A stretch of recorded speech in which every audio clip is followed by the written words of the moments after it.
आज की सभा में आए हुए मुंबई के सभी सम्मानित नागरिकों, भावना बहन, उनके सभी सहकर्मी, पदाधिकारी लॉयंस क्लब के, मैं आप सबका बहुत आभारी हूं कि महात्मा गांधी की पुण्यतिथि के अवसर पर आज इस समारोह को आपने आयोजित किया और मेरे जैसे एक सामान्य व्यक्ति को गांधी जी को श्रद्धांजलि अर्पित करने का मौका दिया।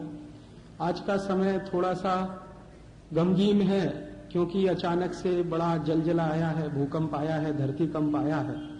मेरे मन में एक दो बार तो ऐसा था कि मैं इस कार्यक्रम में जाऊं कि न जाऊं, दुविधा थी काफी, क्योंकि बहुत सारे हमारे सहकर्मी कार्यकर्ता इस भूकंप में भगवान को प्यारे हो चुके हैं। आजादी बचाओ आंदोलन का भुज में कार्यालय जो चलता था वो पूरी तरह से जमींदोज हो चुका है और हमारे कई कार्यकर्ताओं का उसमें देहांत भी हो चुका है। तो मन में थोड़ी दुविधा थी। फिर भावना बहन की थोड़ी प्रेरणा हुई कि नहीं, आप जरूर आइए, तो मैं यहाँ किसी तरह से आ गया। हम सब ने 2 मिनट का मौन रख के उनको श्रद्धांजलि अर्पित करी। मैं भी उसमें शामिल हुआ, इसका मुझे खुशी है। ये जो भूकंप आया है इसमें आप सब लोग लायंस क्लब की तरफ से कुछ मदद भेज चुके हैं और कुछ भेजने की तैयारी कर रहे हैं। ये सुनकर भी मेरा हौसला बढ़ा और आगे भी आप शायद ये मदद लगातार जारी रखेंगे, ऐसी मेरी उम्मीद है आप सबसे। ये जो भूकंप आया है इसमें 4 तरह के काम करने होंगे। एक काम तो ये है कि तात्कालिक रूप से दवाओं की बहुत जरूरत है, डॉक्टरों की बहुत जरूरत है। हमारे आजादी बचाओ आंदोलन के कार्यकर्ता पिछले 2 दिनों से भूकंप प्रभावित क्षेत्र में लगे हुए हैं। 4 टीमें हमारी 2-2 डॉक्टर और 10-10 कार्यकर्ताओं के साथ वहां पर उपस्थित हैं, भुज में, अंजार में, भचाऊ में, 3 स्थानों पर। तो उनकी जो बराबर रिपोर्ट्स आ रही हैं उसमें सबसे पहली जरूरत है दवाओं की, और दवाओं की जरूरत है उन गांवों में जहां पर मिलिट्री के डॉक्टर्स नहीं पहुंच पा रहे। भुज में तो काफी बड़ी संख्या में मिलिट्री के डॉक्टर्स हैं। देश के अन्य भी जाने माने बहुत सारे डॉक्टर्स भुज और अंजार में पहुंच चुके हैं, लेकिन करीब 300-350 गांव हैं। राजकोट से भुज अगर जाएं, आप में से बहुत सारे लोग गए होंगे शायद बाई रोड, तो उस पूरे रास्ते पर 200 किलोमीटर का फासला है राजकोट से भुज के बीच का। लगभग उस रास्ते में करीब 350 गांव हैं। उन 350 गांवों को मदद की सबसे ज्यादा जरूरत है। इस समय जो ज्यादा मदद पहुंच रही है वो भुज में पहुंच रही है, क्योंकि टेलीविजन पे उसका एडवर्टाइजमेंट काफी हो रहा है, न्यूज के माध्यम से। तो जो भी लोग पहुंच रहे हैं भुज में पहुंच रहे हैं। मेरा आप सब लॉयंस के साथियों से निवेदन है कि अगली मदद जब आप भेजें तो उसको भुज में ना भेजें, अंजार में ना भेजें, भचाऊ में ना भेजें, क्योंकि ये तीनों स्थानों पर जितनी जरूरत है उससे ज्यादा पहुंच चुका है। अभी वहां लेने वाले लोग नहीं है, क्योंकि काफी बड़ी मात्रा में माइग्रेशन हो रहा है, पलायन हो रहा है। भूकंप के झटके लगातार आ रहे हैं तो लोग अपना घर छोड़कर, गांव छोड़कर जा रहे हैं। तो जो मर गए हैं वो तो मर गए हैं, लेकिन जो जीवित बच गए हैं वो माइग्रेट कर गए। भुज में से काफी लोग माइग्रेट कर गए हैं, अंजार में से कर गए हैं, बचाऊ में से कर गए हैं। तो माइग्रेशन ज्यादा होने के कारण वहां जिनको आप रिलीफ देना चाहते हैं वो लोग नहीं है, माने जो पात्र हैं रिलीफ लेने के, वो इस समय वहां पर उपलब्ध नहीं है। तो हो क्या रहा है कि आप जो भी मदद भेजते हैं आर्मी ऑफिसर्स उसको रख लेते हैं और वो कहते हैं कि आप मदद छोड़ के चले जाइए। तो मुश्किल अभी ये आ रही है। तो मेरा आपसे विनम्र निवेदन है कि अगली बार आप जो भी मदद भेजें, जो आपने भेज दिया वो तो भेज दिया, लेकिन नेक्स्ट आएगा उसमें आप 2 बातों का ध्यान रखें कि ये जो राजकोट से आप मदद बांटना शुरू करें, राजकोट को केंद्र बनाएं, वहां से चलें भुज की तरफ। तो रास्ते में मैंने बताया है, मैं पूरे उस इलाके में बहुत बार जा चुका हूं। तो लगभग 350 गांव हैं। सड़क के NH-15 है, नेशनल हाईवे 15 नंबर, उसके दोनों तरफ करीब 350 गांव हैं। कुछ गांव हैं जो मेन रोड से 20 से 50 किलोमीटर तक अंदर हैं, कुछ गांव मेन रोड से 10-15 किलोमीटर के अंदर हैं। तो इन गांवों में इस समय सबसे ज्यादा मदद की जरूरत है, क्योंकि वहां कोई नहीं पहुंच रहा है और उन गांवों का नाम न्यूज में भी नहीं है। तो आप जो नेक्स्ट अपना ट्रिप भेजेंगे उसमें चाहे डॉक्टर्स हो, चाहे मेडिसिन हो, चाहे कंबल हो या कुछ दूसरी सामग्री हो, वो उन गांवों में जरूर भेजने की कोशिश करें जहां पे कोई नहीं पहुंच पा रहा है। थोड़ी तकलीफ होगी आपको वहां तक जाने में, क्योंकि वो रोड्स बहुत अच्छे नहीं है। मेन रोड तो बहुत अच्छा है, लेकिन अंदर गांव में जब जाएंगे तो रोड्स बहुत अच्छे नहीं है। लेकिन सबसे ज्यादा मदद इस समय उन्हीं को चाहिए। तो एक तो मैं आपसे ये अपील करना चाहता हूं। दूसरा अपील ये करना चाहता हूं कि इस समय मेडिसिन फर्स्ट प्रायोरिटी है, मेडिसिन और doctors first priority. Second priority वहां पर कंबलों की है, कंबल सबसे ज्यादा चाहिए और नए कंबल चाहिए, पुराने कंबल ना भेजें। जैसे कुछ लोगों की प्रवृत्ति होती है कि घर में पुराना कोई कंबल है, पुरानी रजाई है, वो दे दिया, वो किसी से ना लें। नया कंबल लें, नई रजाई लें, गादी अगर ले सकें तो वो भी वहां बहुत जरूरी है इस समय। तो सेकंड मोस्ट प्रायोरिटी है कंबल, गादी और रजाई। और थर्ड प्रायोरिटी है गर्म कपड़े, ऊनी कपड़े। वो स्वेटर हो सकते हैं, जर्सियां हो सकती हैं, कुछ भी वूलन वहां चाहिए, शॉल चाहिए काफी बड़ी संख्या में। थर्ड प्रायोरिटी है वहां के लोगों को अपना बसेरा खड़ा करने के लिए ताड़पत्री बहुत चाहिए। ताड़पत्री की इस समय वहां सबसे ज्यादा जरूरत है। तो ताड़पत्री हो, उनको टिकाए रखने के लिए कुछ बंबू चाहिए, कुछ बांस चाहिए, उसके टुकड़े चाहिए। तो ये थर्ड प्रायोरिटी।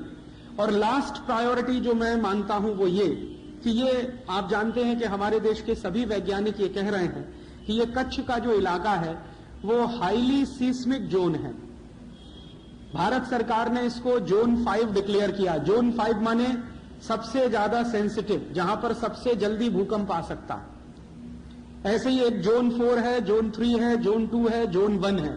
जोन 1 में क्या आता है? पूरा कर्नाटक के साथ केरल, ये जोन 1 है, जहां पर कभी भी भूकंप आने की संभावना सबसे कम है, कर्नाटक। जोन 2 उससे ज्यादा सेंसिटिव है, फिर जोन 3 उससे भी ज्यादा सेंसिटिव है, जोन 4 उससे भी ज्यादा, और जोन 5 तो हाईली सेंसिटिव है। तो जोन 5 में एक तो पूरा कच्छ आता है, गुजरात का कुछ इलाका आता है, फिर उसके अलावा आसाम, नागालैंड, मिजोरम, मणिपुर, त्रिपुरा, ये पूरा का पूरा जो हिमालयन बेल्ट है, और उत्तर प्रदेश का इलाका जिसमें उत्तरकाशी, पौड़ी, चमोली, गढ़वाल वगैरह वगैरह, ये जोन 5 में पूरा आता है। अगर आप भारत का नक्शा देखेंगे तो हिमालय की चोटी से लेकर और इधर पश्चिम की ये जो पूरी बेल्ट है कच्छ तक की, ये बहुत ज्यादा सेंसिटिव है भूकंप के लिए। तो जो लास्ट ऑपरेशन हमें करना चाहिए हम सबको मिलकर, उसमें आप हम सब शामिल हों, वो ये कि इस पूरे इलाके में एक बड़े पैमाने पर जन जागरण का काम, मास अवेकनिंग काम, वो किस चीज के लिए कि घर कैसा बनाएं ताकि अगले भूकंप से बचें। मेरा ऐसा मानना है कि लोग भूकंप से नहीं मरते, अपने बनाए हुए घरों से मरते। भूकंप लोगों की जान नहीं लेता कभी भी, लेकिन लोगों ने जो अपना आशियाना बनाया है रहने के लिए, बड़े मन से, बड़े श्रम से, बहुत सारा पैसा लगा के, उसी आशियाने से मरते। मैं कहना यह चाहता हूं कि ये जो हाईली सीस्मिक जोन होता है, वहां पर घर कुछ इस तरह के होने चाहिए जिनकी छत हल्के से हल्के मटेरियल से बनाई जाए, फाइबर का यूज कर सकें, घास फूस का यूज कर सकें, वो मिट्टी के जो कवेलू आते हैं, टाइल्स आते हैं जिनको मैंगलोरी टाइल्स आप कहते हैं, उनका यूज कर सकें। अगर इन चीजों का इस्तेमाल करके अगर उनकी छत बनेगी तो अगले भूकंप में मरने वालों की संख्या सबसे कम होगी। मैंने आपको कहा कि भूकंप तो वहां आने ही वाले हैं, उनको आप भी नहीं रोक सकते, मैं भी नहीं रोक सकता। और दुर्भाग्य से इतनी ज्यादा विज्ञान और तकनीकी प्रगति होने के बाद भी भूकंप की भविष्यवाणी करना बिल्कुल असंभव है। कोई भी वैज्ञानिक ये दावा नहीं कर सकता कि भूकंप इस तारीख को आने वाला है। बारिश की भविष्यवाणी की जा सकती है, गर्मी की भी की जा सकती है, भूकंप की संभव नहीं है। तो भविष्यवाणी करना एकदम असंभव है। और ये हाईली सीस्मिक जोन है, इसलिए बार बार इसमें भूकंप आने ही वाले हैं, सालों साल ये चलने वाला है। तो क्यों नहीं हम हमारे लोगों को इस तरीके से ट्रेंड करें जो उस इलाके में रहते हैं कि भाई तुम्हारा घर कैसा होना चाहिए। तो इसका एक बड़े पैमाने पर वहां कैंपेन हमको चलाना होगा, क्योंकि बिना उसके कोई दूसरा रास्ता है नहीं। अभी तो हम मदद कर रहे हैं, रिलीफ दे रहे हैं, ये तो तात्कालिक काम है, लेकिन अगर कोई परमानेंट काम वहां पर करना है हमको, तो वो ये हो सकता है कि लॉयंस क्लब की मदद से, रोटरी क्लब की मदद से, या रोटरेक्ट की मदद से, या इनर व्हील की तरफ से, या लॉयनेस की तरफ से, या आजादी बचाओ आंदोलन जैसे कार्यकर्ता जो लगे हैं पूरे देश में, उनकी मदद से उस पूरे बेल्ट में लोगों के बीच में एक बड़ा कैंपेन इस बात के लिए चले कि आपके जो आशियाने उजड़ गए, ठीक है, हो गया वो हो गया, अभी आगे अपना घर आप कैसे बनाएं। तो उस संदर्भ में मैं मेरे कुछ मित्रों के साथ जो सीस्मोलॉजिस्ट हैं, जो भूकंप के विषय के ज्ञाता हैं, और ऊंचे पदों पर भारत सरकार में काम करते हैं। उनमें मेरे एक बहुत नजदीकी मित्र हैं डॉक्टर नेगी करके, रुड़की में हैं वो, रुड़की यूनिवर्सिटी में सीस्मोलॉजिस्ट के रूप में अपनी सेवाएं दे रहे हैं भारत सरकार को। उनसे मैंने अपील की है कि एक 25 पन्ने की छोटी सी बुकलेट वो बना रहे हैं। वो बुकलेट पहले वो अंग्रेजी में बना रहे हैं, फिर हम उसका हिंदी करने वाले हैं, फिर हिंदी के बाद उसका हम आसामी भाषा में, बंगला भाषा में और इधर जो नॉर्थ ईस्ट का इलाका है वहां समझे जाने वाली भाषाओं में पूरे बड़े पैमाने पर भाषांतरण करके छपाना चाहते हैं और लाखों की संख्या में बिना किसी शुल्क के लोगों को देना चाहते हैं।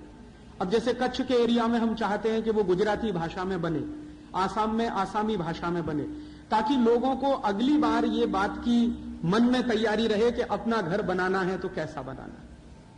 तो मैं आपसे जो अपील करना चाहता हूं मेरे व्याख्यान के शुरू में वो ये कि ये जो भूकंप आया है इसमें कुछ मदद तो हम तात्कालिक रूप से करें और कुछ मदद ऐसी करें जो परमानेंट रिलीफ हो, ताकि भविष्य में इस तरह के समाचार सुनने को न मिले कि भूकंप आया और उसमें 50,000 लोग मर गए। आप जानते हैं कि इस भूकंप में 50,000 लोग मर चुके हैं। 1 लाख लोग अभी भी मलबे के नीचे दबे हुए हैं, जिनके जिंदा बचकर निकलने की अब कोई संभावना नहीं है। माने लगभग 1.5 लाख लोगों की कुल मृत्यु होगी जब आप इस रिपोर्ट को फाइनल स्टेज में सुनेंगे। भारत में ये जो भूकंप आया है, इससे बड़ा भूकंप एक ही बार आया है, वो चीन में आया था। चीन का भूकंप आज से लगभग 40-45 वर्ष पहले आया था, जिसमें 8.5 लाख लोग मरे थे। तो चीन की सरकार ने जो रिहेबिलिटेशन किया अपने उस इलाके में, उसका मैंने थोड़ा अध्ययन किया है और उस अध्ययन में से मुझे 2 बातें समझ में आई। उन्होंने एक तो तुरंत इमीडिएट करने वाले काम, लोगों को खाना देना, भोजन देना, पानी देना, दवा देना वगैरह वगैरह, लेकिन जो दूसरा परमानेंट काम उन्होंने किया कि जिस इलाके में भूकंप आया वहां घरों की डिजाइन उन्होंने ऐसी करा दी है कि उसी इलाके में बहुत बार बाद में भी भूकंप आया लेकिन मरने वालों की संख्या 5, 10, 15, 20 ऐसी ही रही है। एक बार भूकंप आया, 8.5 लाख लोग मर गए। उस पर से चीन के लोगों के मन में ध्यान में आया, सरकार के मन में आया, वैज्ञानिकों को समझ में आया कि अगली बार वहां के घरों की डिजाइन कुछ ऐसी होनी चाहिए कि वो भूकंप रोधी हो, माने घर गिरे, छत टूटे, मरने वालों की संख्या कम से कम हो। और आप जानते हैं इसी तरह से जापान नाम का एक देश है, वहां तो अक्सर ही भूकंप आते रहते हैं। तो जापान में भी जिस तरीके से घर बनाए जाते हैं, जो टेक्नोलॉजी उसमें इस्तेमाल की जाती है, वो टेक्नोलॉजी शायद हम हमारे देश के लोगों को समझा सकें और बता सकें, वो परमानेंट रिलीफ वर्क होगा। शायद उसी का महत्व आने वाली पीढ़ियों को समझ में आएगा। तो मैं आपसे ये निवेदन करना चाहता हूं कि 4 तरह की मदद आप वहां करें। पहली मदद डॉक्टर, दवाओं की, दूसरी मदद कंबलों की, गर्म कपड़ों की, तीसरी मदद उनको अपना तात्कालिक रूप से आशियाना बनाने के लिए ताड़पत्री वगैरह वगैरह जो चाहिए उसकी, और आखिरी मदद ये जो बुकलेट हम बनाने जा रहे हैं, इस बुकलेट का लार्ज स्केल पर पब्लिकेशन हो। 10-20 हजार आप छाप कर दें, 10-20 हजार कोई और छाप कर दें, 50,000 आप दे सकें तो 50,000 दे दें हमें बनाकर। हम उसको गांव-गांव लोगों के बीच में जाकर उनको देना चाहते हैं और इस मुद्दे पर उनका मानसिक तैयारी कराना चाहते हैं। एक आखिरी बात इससे जुड़ी हुई जो कहना चाहता हूं वो ये कि चीन की सरकार ने जब अपने प्रांत में उनके यहां भूकंप आया तो जो भूकंप रोधी घर बनाए, या जापान की सरकारों ने जो अपने यहां भूकंप रोधी घर बनाए, उन घरों को बनाने के लिए डिजाइन कहां से मिला वो मैं आपको कहना चाहता हूं। जब मैं चीन के बारे में अध्ययन कर रहा था कि उनका जो सबसे बड़ा भूकंप 8.5 लाख लोगों की मृत्यु का, आपको सुनकर हैरानी होगी कि चाइनीज गवर्नमेंट ने और जापानीज गवर्नमेंट ने जो प्लान बनाया उसमें उन्होंने कहा कि ये पूरे घर बनाने की प्रेरणा महात्मा गांधी के घर से मिली। महात्मा गांधी का कौन सा घर? महात्मा गांधी के 3 घर हैं। एक घर उनका पोरबंदर, जहां पर उनका जन्म हुआ, आप में से शायद बहुत लोगों ने देखा होगा। दूसरा उनका जवानी का घर, जहां पर वो जवान हुए, पढ़ाई की, वो राजकोट में, धर्मेंद्र रोड है एक राजकोट में, आप में से शायद कई लोग गए होंगे, वहां पर उनका घर है। तीसरा घर महात्मा गांधी का साबरमती आश्रम, वो भी आप में से कई लोगों ने देखा। एक आखिरी घर और है महात्मा गांधी का, वो सेवाग्राम आश्रम नागपुर के पास। मैं भी सौभाग्य से वहीं रहता हूं इस समय। महात्मा गांधी के घर के नजदीक ही मेरी कुटिया है सेवाग्राम आश्रम में। सेवाग्राम आश्रम का घर जो महात्मा गांधी का बना हुआ है, उसे देखने के लिए मैं आप सबको निमंत्रण दे रहा हूं, स्टैंडिंग ऑफर, आप कभी भी वहां आइए। लगे तो कभी आपके लॉयंस क्लब की कोई कॉन्फ्रेंस वहां आयोजित करिए। मैं आपको वो घर दिखाना चाहता हूं। दुनिया के पता नहीं हजारों आर्किटेक्ट आए हैं वो घर देखने के लिए, और सब ने उसको एक ही सर्टिफिकेट दिया है कि भूकंप से बचने के लिए इससे अच्छा डिजाइन नहीं हो सकता पूरी दुनिया। अच्छा, और एक मजे की बात मैं आपको यह बताना चाहता हूं कि वो घर जो गांधी जी ने डिजाइन किया वो खुद किया, किसी आर्किटेक्ट ने डिजाइन नहीं किया, महात्मा गांधी ने डिजाइन किया। और महात्मा गांधी ने उस घर का डिजाइन करते समय जो मन में कल्पना की थी उसका उन्होंने वर्णन अपनी एक पुस्तक में किया है। उसकी 2 लाइन मैं आपको सुनाना चाहता हूं। गांधी जी ने अपनी पुस्तक में लिखा है कि मैंने जब ये घर बनाने का फैसला किया तो उसमें 3 शर्त मैंने लगाई अपने ऊपर। पहली शर्त यह कि मेरा घर 500 रुपए में बनना चाहिए, 1 रुपया उससे ज्यादा नहीं लगना चाहिए। 501 रुपए लगा तो मैं कान खींचूंगा कार्यकर्ताओं के, 499 लगा तो मुझे खुशी होगी। पहली शर्त यह कि घर बनाने में कुल खर्चा 500 रुपए होना चाहिए। और यह बात कब की है? 1936 की। 1936 में गांधी जी का वो घर बनकर तैयार हुआ। तो पहली शर्त यह कि वो घर पूरा 500 रुपए में बनना चाहिए। दूसरी शर्त उस घर की ये कि उस घर को बनाने के लिए जितना भी रॉ मटेरियल चाहिए वो जहां घर बनता है उसके 20 किलोमीटर के दायरे में से ही आना चाहिए।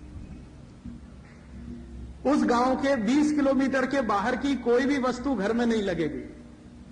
दूसरी शर्त ये उसकी। और तीसरी और आखिरी शर्त ये गांधी जी ने लगाई थी कि घर के अंदर मैं जहां भी बैठूं मुझे आसमान दिखाई देना चाहिए। मैं घर के अंदर किसी भी स्थान पर बैठूं मुझे सीधे आकाश का दर्शन होना चाहिए। अब ये 3 शर्तों के आधार पर गांधी जी ने देश के बहुत सारे आर्किटेक्ट्स को बुलाया कि अब आ जाओ और मेरे घर का डिजाइन बना दो। पहली शर्त कि 500 रुपए से ज्यादा खर्च नहीं होगा। दूसरी शर्त कि 20 किलोमीटर आगे का कोई सामान मेरे घर में नहीं लगेगा। और तीसरी और आखिरी शर्त कि मैं घर में कहीं भी बैठ जाऊं जाकर मुझे सीधा आकाश दिखना चाहिए। तो जितने भी आर्किटेक्ट आए सब फेल हो गए। सबने गांधी जी को कहा कि माफ करिए हम आपके घर का डिजाइन नहीं कर सकते। फिर उसमें जर्मनी के कुछ आर्किटेक्ट आए जो गांधी जी को जानते थे और उनको मानते भी थे। उन्होंने भी बहुत प्रयास किया, वो भी फेल हो गए। फिर उसके बाद पता चला कि कुछ अमेरिकन आए, उन्होंने कहा हम कोशिश करते हैं, वो भी फेल हो गए। फिर सबको चिंता होने लगी कि ये घर बनेगा भी कि नहीं बनेगा। सबसे ज्यादा चिंता थी जमनालाल बजाज जी को, क्योंकि गांधी जी ने कहा था कि ये जो 500 रुपया लगेगा वो तुम देने वाले हो। तो जमनालाल बजाज जी ने कहा कि बापू आप 500 रुपए की बात करते हैं, मेरा ब्लैंक चेक आपके पास हमेशा पड़ा रहता, उसमें क्या तकलीफ है? आप जानते हैं बजाज जी का ब्लैंक चेक हमेशा गांधी जी के पास रहता था। वो जो रकम भर के उसको साइन कर देंगे वो उनके पास आ जाएगी। लेकिन गांधी जी ने कहा कि वो ब्लैंक चेक तो देश के लिए, मेरे लिए जो घर बनता वो 500 रुपए, तो ये तुम्हें देना है, इसकी व्यवस्था। तो जब सब आर्किटेक्ट फेल हो गए, परेशान हो गए, बजाज जी को बहुत तकलीफ हो गई। अब वो कहने लगे कि फिर बापू घर वर बनेगा नहीं बनेगा, एक झोंपड़ा बना लो यहां पर। तो गांधी जी ने कहा कि अच्छा ठीक है मैं कोशिश करता हूं। तो उन्होंने अपने घर का डिजाइन तैयार किया और वो डिजाइन जो वो चाहते थे वो बन गया। आप कभी भी आइए उस घर को देखने के लिए, वो आज भी सुरक्षित है। उस घर में जितना भी रॉ मटेरियल लगाया गया है वो सब सेवाग्राम से 20 किलोमीटर दूर के गांव से लाया गया। दूसरा, उसमें कोई भी मटेरियल ऐसा नहीं लगा है जो 20 किलोमीटर से आगे जाकर लाना पड़ा हो। और उस घर को बनाने का कुल खर्चा 499 रुपए 50 पैसे ही आया है। 500 रुपए में भी 50 पैसा बच गया था। और तीसरी शर्त कि आप उस घर में अंदर कहीं भी जाकर बैठ जाइए, आपको सीधे आकाश का दर्शन होगा। तो अब आप पूछोगे वो घर कैसा है, उसी के लिए मैं इनविटेशन कर रहा हूं आपको कि आप आइए सेवाग्राम आश्रम में, कभी आपकी कॉन्फ्रेंस करिए, उस घर का दर्शन करिए। और एक बार उस घर का दर्शन आप कर लें तो फिर उसका दर्शन दूसरों को कराइए, ये मैं चाहता हूं। और वो घर मैं मानता हूं कि सबसे ज्यादा वैज्ञानिक पद्धति से बनाया हुआ घर है। दुनिया में एक बहुत बड़ा आर्किटेक्ट हुआ जिसका नाम था इवान इलिच। उसने गांधी जी के घर के बारे में लिखा है कि मैंने दुनिया के 50 सैकड़ों हजारों कंस्ट्रक्शंस देखे हैं, ऐसा अद्भुत कंस्ट्रक्शन मैंने मेरे जीवन में देखा नहीं। दुनिया का उस जमाने का बेस्ट क्वालिटी आर्किटेक्ट जो माना जाने वाला आदमी, उसकी ये टिप्पणी है गांधी जी के घर के बारे में। तो मैं ये चाहता हूं, ये भूकंप से जुड़ता है। गांधी जी ने जब घर के निर्माण की रचना की तो उनको किसी ने कहा कि गांधी जी ये इलाका भी सीस्मिक जोन है, गांधी जी का घर जहां पर है वहां भी टेक्टोनिक मूवमेंट होते रहते हैं और वो सीस्मिक जोन है। तो गांधी जी ने कहा कि मैं इसका ध्यान बराबर रखूंगा कि ये सीस्मिक जोन है, और उन्होंने घर का ऐसा डिजाइन तैयार किया है कि उस इलाके में बार बार भूकंप आए हैं। ऐसा नहीं है कि उस इलाके में भूकंप नहीं आए हैं। गांधी जी के घर को आज तक एक क्रैक भी नहीं आया, आज तक क्रैक नहीं आया। और वो घर बने हुए 1936 और आज 2000, तो आप सोचिए 64 ईयर्स तो हो ही गए। उसमें एक पैसा का सीमेंट नहीं लगा, एक पैसे का सीमेंट नहीं लगा, कहीं पर लोहा नहीं है, आयरन नहीं है। जो घर में इस्तेमाल किया गया है मटेरियल, वो एक तो मड है, मिट्टी है, दूसरा कवेलू है, टाइल्स है मिट्टी के बने हुए, तीसरा बांस है, बंबू है। बस तीन ही चीजों का उसमें इस्तेमाल किया गया और वो तीन चीजों से उनका घर बना है। आज तक कभी उसमें क्रैक नहीं आया, आज तक कभी वो गिरा नहीं है। और उसकी जो लाइफ बताते हैं लोग कि इसकी टोटल लाइफ कितनी होने वाली है, तो मिनिमम लाइफ उसकी लोगों ने कैलकुलेट की है कि 150 ईयर्स तो होने ही वाली है। माने उसमें करीब 64 ईयर्स तो बीत गए हैं, लगभग 100 साल वो घर और रहने वाला। हम लोग वहां सिर्फ इतना ही करते हैं कि साल में एक बार उसको पुताई करते हैं, और वो भी गांधी जी नियम बनाकर गए थे उसके हिसाब से करते हैं। गांधी जी ने कहा था कि मेरे घर की पुताई किस चीज से होगी, गाय के गोबर से।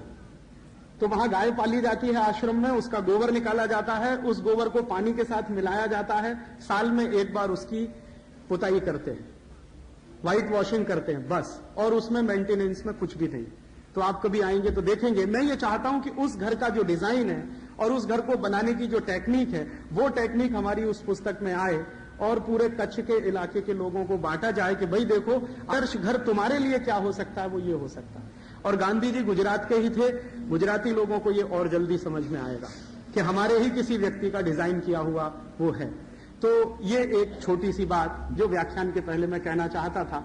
एक छोटी सी दूसरी बात और, कि मैंने मेरे जीवन में ये सब जो शुरू किया, स्वदेशी का काम या आजादी बचाओ आंदोलन का काम, तो मैं मेरे जीवन में सबसे ज्यादा प्रभावित महात्मा गांधी से ही हुआ। वैसे तो बहुत लोगों ने मुझे प्रभावित किया, लेकिन सबसे ज्यादा प्रभावित महात्मा गांधी ने किया। महात्मा गांधी के जीवन की एक ही घटना ने मुझे सबसे ज्यादा प्रभावित किया।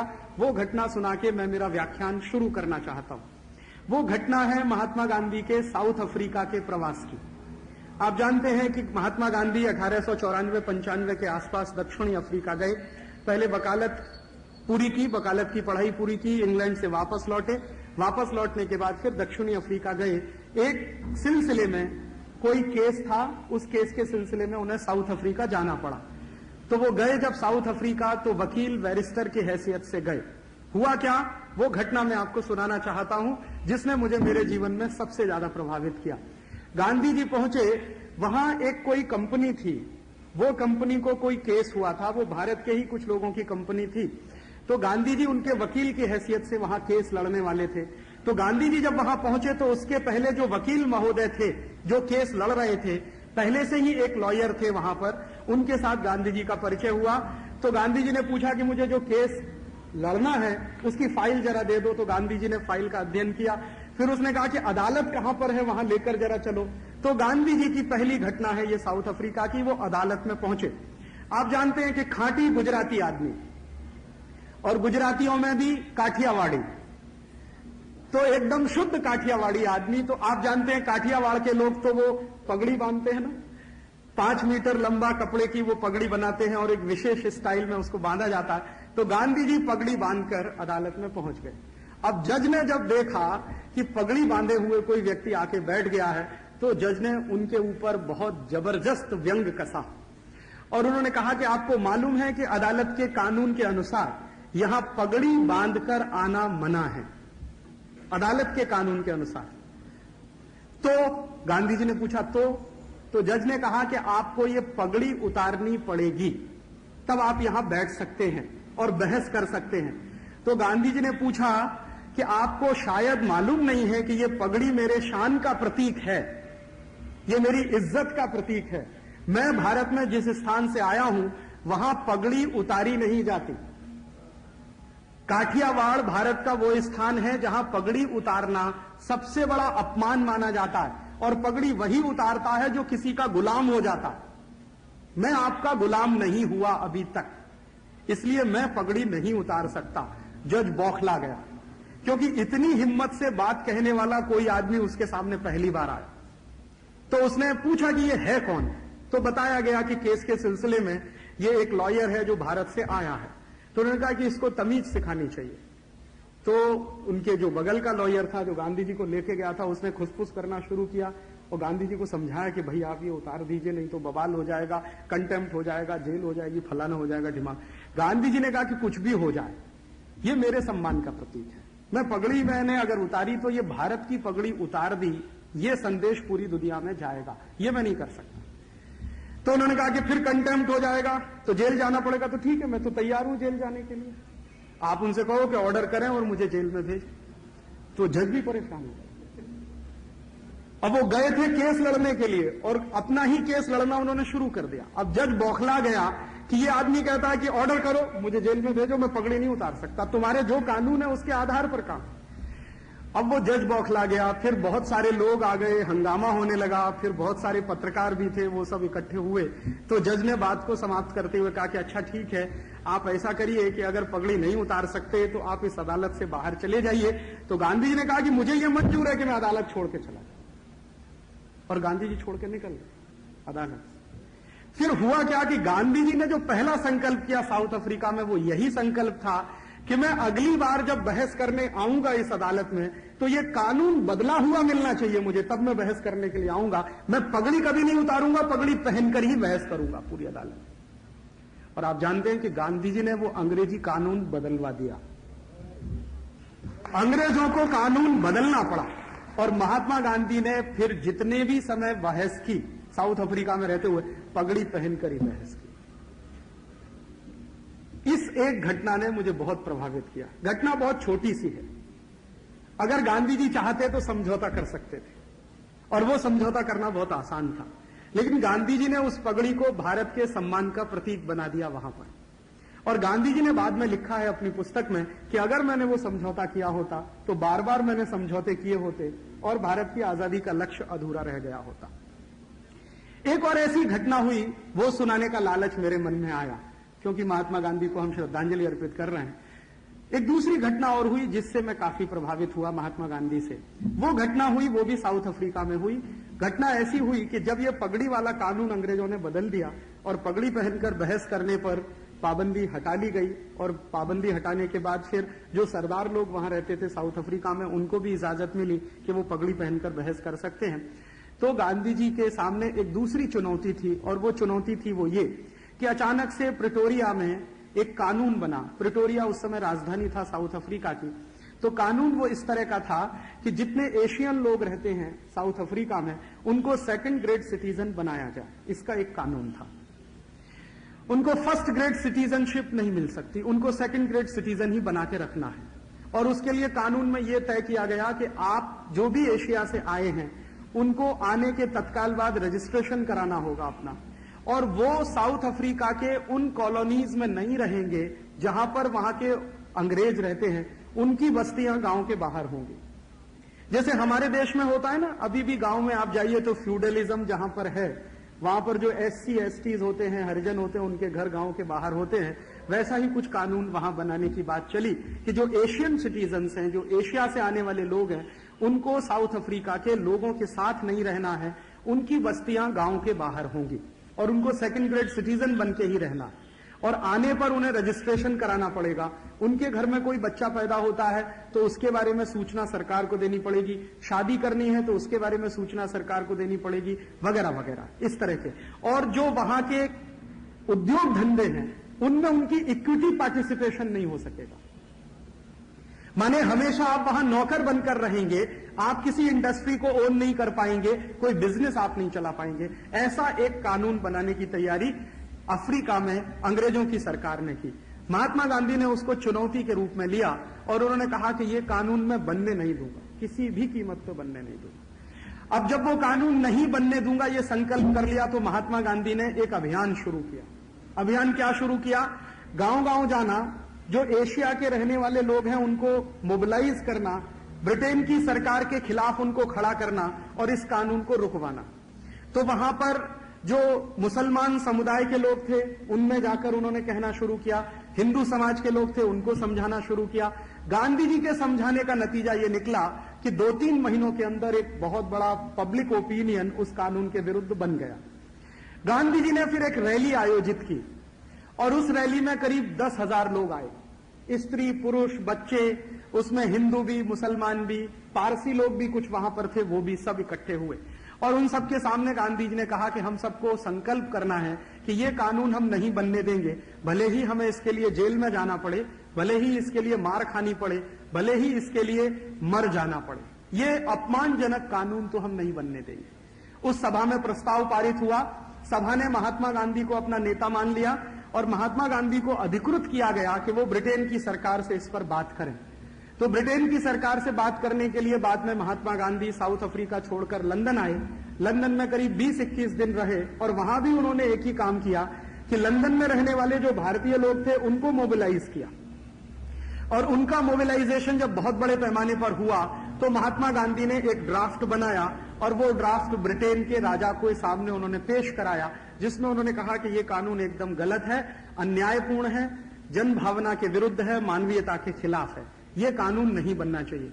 ब्रिटेन के राजा ने पहले तो गांधी जी की उपेक्षा की, बाद में ब्रिटेन के राजा को किसी ने कहा कि ये आदमी बहुत टेढ़ा है, अगर आपने इसकी बात को नहीं माना तो ये यहीं सत्याग्रह करने बैठ जाएगा लंदन, और इसको मरने से बिल्कुल डर नहीं लगता, अगर आपकी पुलिस आएगी गोली चलाएगी तो उसको मरने में तो 1 मिनट का संकोच नहीं है, इसलिए आप जरा इससे संभल के रहना और इसकी कोई भी बात को अचानक से ना नहीं कह देना। तो ब्रिटेन के राजा तक ये सूचना पहुंच गई। तो ब्रिटेन के राजा ने कहा कि मैं ठीक है, इस कानून का अध्ययन करने के लिए एक कमीशन बनाता हूं, वो कमीशन परिस्थिति का अध्ययन करके मुझे रिपोर्ट देगा। तब तक महात्मा गांधी नहीं बने थे, वो मोहनदास करमचंद गांधी थे। तब तक मेरा निवेदन है कि मोहनदास करमचंद गांधी कोई अगला कदम ना उठाए। तो उन्होंने कमीशन बनाया, कमीशन की रिपोर्ट आई, कमीशन की रिपोर्ट लिखने वाले लोगों ने कानून का समर्थन किया क्योंकि उसमें सब गोरे अंग्रेज ही बैठे हुए थे कमीशन में। तो फिर सरकार ने ये बहाना करना शुरू कर दिया कि अभी तो ये कानून हमें बनाना ही पड़ेगा क्योंकि कमीशन भी कहता। तो गांधी जी ने कहा कि कमीशन में जो लोग हैं वो तो सब अंग्रेज हैं, उनको हमारे दर्द का क्या अंदाजा, अगर हमारे भारतीय लोग कमीशन में होते और वो रिकमेंडेशन करते तो मैं मानता। तो गांधी जी ने कमीशन की रिपोर्ट को रिजेक्ट कर दिया। फिर झगड़ा चलता गया। तो गांधी जी को लगा कि अभी बहुत बड़ा पब्लिक प्रेशर बनाने की जरूरत है, तो उन्होंने एक कॉल दिया साउथ अफ्रीका में वापस लौट के, और कॉल ये दिया कि जो भी लोग साउथ अफ्रीका में भारतीय या एशिया के किसी भी खंड के रहते हैं वो सब अंग्रेजी सरकार का बॉयकॉट करें। और गांधी जी की एक अपील का यह असर हुआ कि फैक्ट्रियां बंद होने लगी, धड़ाधड़ लोगों ने काम करना बंद कर दिया और उन लोगों ने सबने गांधी जी के पास आकर कसम खाना शुरू कर दिया कि आप जो कहेंगे वो ही करेंगे, आप मरने के लिए बोलेंगे तो हम मर जाएंगे, बोलिए अब करना क्या है। तो महिलाएं पुरुष सब लोग फैक्ट्रियां छोड़कर मजदूर जो काम करते थे गांधी जी के पास आ गए। गांधी जी के पास ऐसे करीब उस समय 14-15 हजार कार्यकर्ता इकट्ठे हो गए। तो गांधी जी ने कहा कि हमें कूच करना, एक मार्च निकालना है, जैसे वो दांडी मार्च उन्होंने निकाला था भारत में बहुत ऐतिहासिक, वैसा ही एक मार्च उन्होंने निकाला साउथ अफ्रीका में। अब मैं घटना पे आ रहा हूं जिसने मुझे बहुत प्रभावित किया। वो मार्च गांधी जी ने जब शुरू किया तो उसमें करीब 4000 महिलाएं और करीब 1200-1300 बच्चे उनके छोटे छोटे और करीब 6000 पुरुष, इतने सब लोग पैदल निकले। तो कई लोगों ने गांधी जी से कहा कि ये बच्चे बहुत छोटे हैं, अभी क्या करने का इनका। तो उन्होंने कहा जिनके बच्चे छोटे हैं वो जुलूस से बाहर निकल जाए।